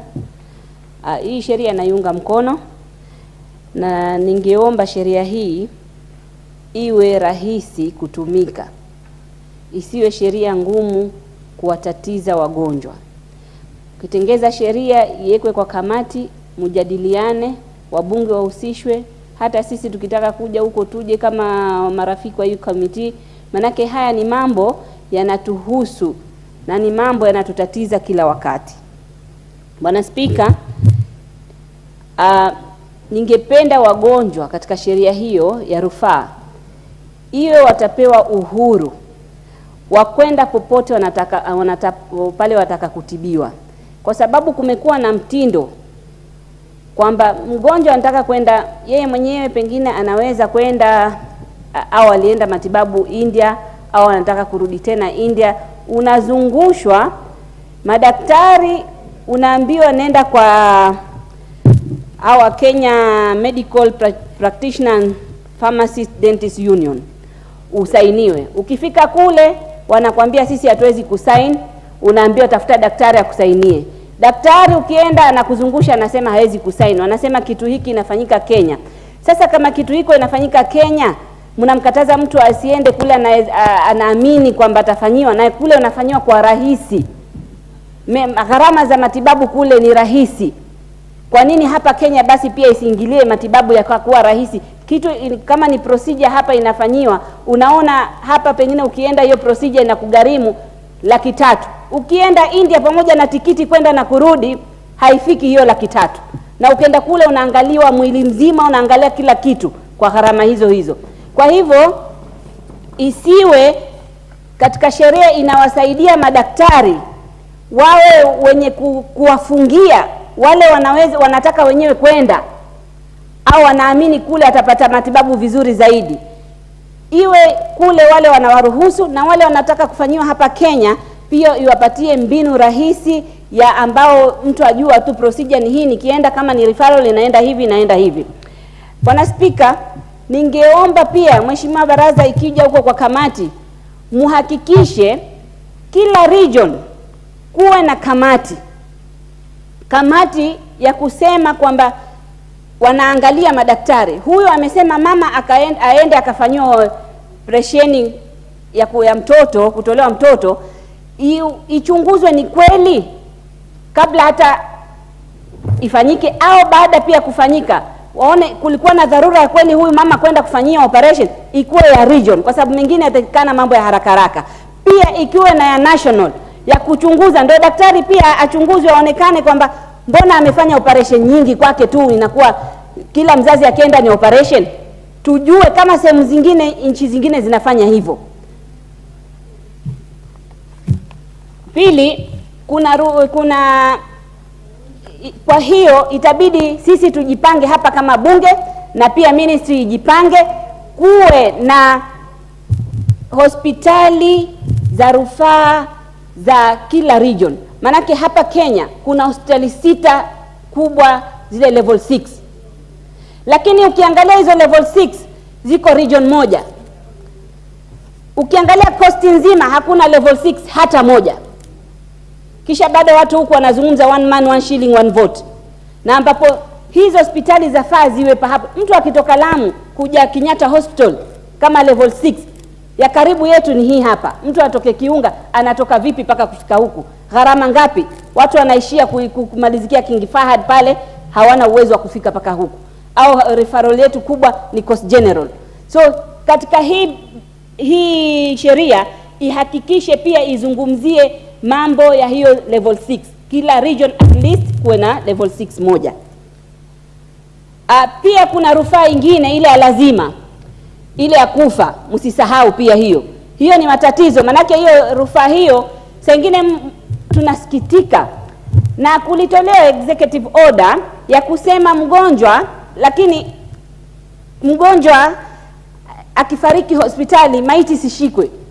Lakini utaona tunaitwa wabunge, procedure ndefu, sijui paka ukatafute title, utafute nini, ambapo huo mgonjwa amefariki ashapata rufaa ya lazima. Hakuna haja kuweka maiti pale. Tena hospitali ni ya public. Kisha unashikilia huyo maiti paka alipe, watu wafanye harambe, watu wafanye michango. Katika hiyo sheria pia mweke hiyo rufaa ya lazima. Bwana Spika, yako mengi ya kuzungumza, lakini naona wenzangu pia wana hamu ya kuzungumza. Acha niachie hapo, asante. Asante sana kwa kupeana nafasi kwa wenzako. The next to speak on this is the Honorable Tandaza. You are next. Thank you, Honorable Speaker, for giving me this opportunity to contribute on this very important and urgent matters on health. Honorable Speaker, matters on health are in our Constitution, Article 43, which clearly states that every Kenyan has a right to the highest attainable standard of health. He does not only have a right for health, but the highest standard of health. That is what the Constitution says, the supreme law of this land. Honorable Speaker, for any country to develop amongst the 12 pillars of competitiveness for any nation, health is number 4. So we cannot downplay the importance of health when it comes to the nation, especially our country, Kenya. But how is health handled in this country? As the previous speakers have said, there has been marginalization in terms of health facilities in this country. Point home is my county, Kwale. We do not have a referral hospital. Not only a referral hospital, but even a level 5 hospital. Not even a level 4 hospital. And this is a whole county. So you can imagine, when it comes to actualizing the Constitution in the right of every Kenyan, having the highest standard of health, and you have somebody from Kwale County where within the whole of that county, there isn't even a referral hospital, not even a level 5 hospital. So we end up now with these expensive referrals that, thanks to Honorable Didmas Baraza, who has brought it to the attention of this House, that we need a clear policy. We need not only guidelines, but policies as an act of parliament, which can be taken more seriously, unlike what the PS was referring to. In fact, it saddens me that a PS would object to a motion which will make his work easier.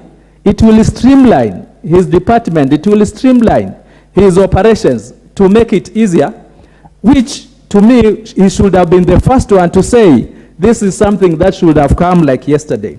So, Honorable Speaker, this motion must be supported, not only as a motion, but actually be made into a bill so that it can be enacted as an act of parliament and follow to the letter and operationalized.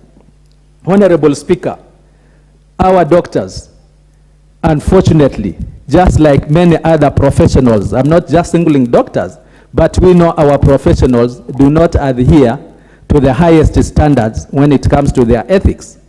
We've had cases in this country, Honorable Speaker, where when tycoon, in most cases corruption, one is taken to court for corruption cases, he'll only collude with some doctors to actually refer him to a hospital abroad, and he goes to abroad, therefore evading the due process of law, and he stays there indefinitely. After all, he has all the money that he had obtained from the taxpayer through corrupt means. You know, this is not money that he's worked for. So he ends up enjoying that money in that country.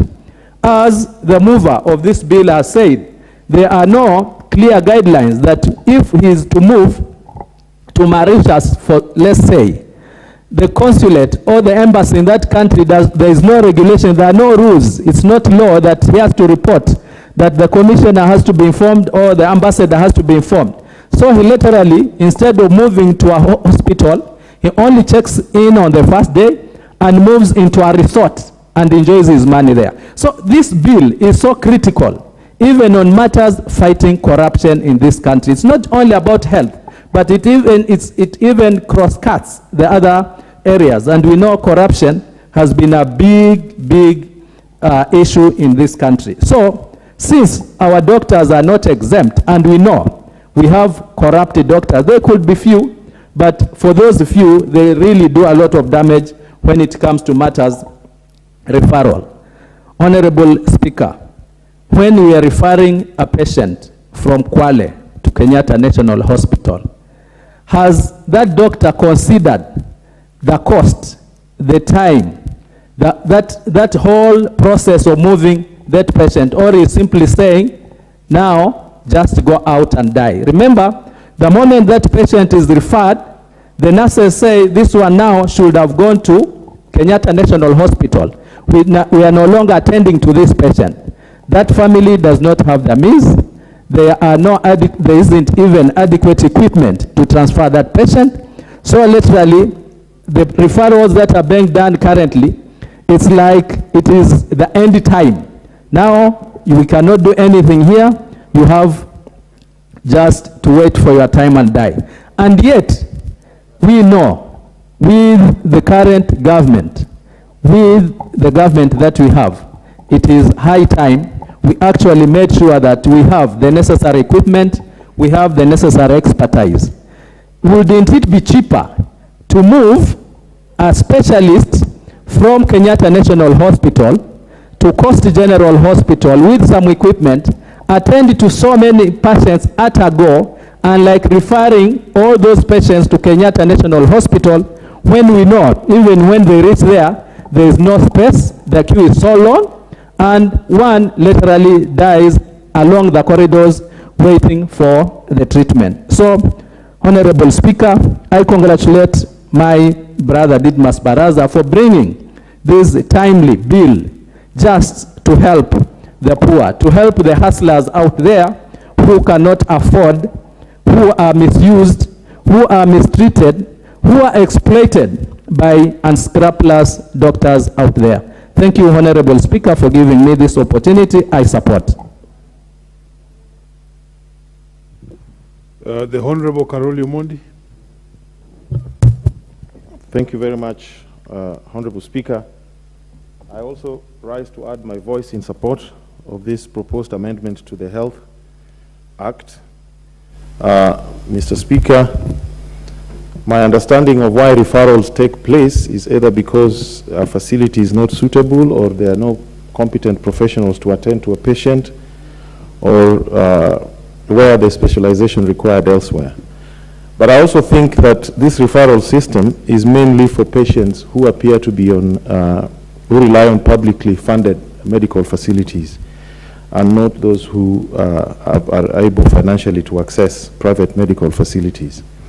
Consequently, I think it is a very important amendment, and a lot of thought should go into it, so that whatever referral system is proposed is inexpensive, is timely, and is easily accessible and transparent to the most vulnerable members of society. I think there's a problem with self-regulation of medical practice in this country, where standards are not quite held and people are not called to account on many issues. On this particular matter, I think public regulation is the correct way, as been proposed by the Honorable Member, Didimas Baraza. I think the referral system should be not be left to the medical practitioners and dentists board to administer the referral system, but it should be left to public regulation by the minister in public interest.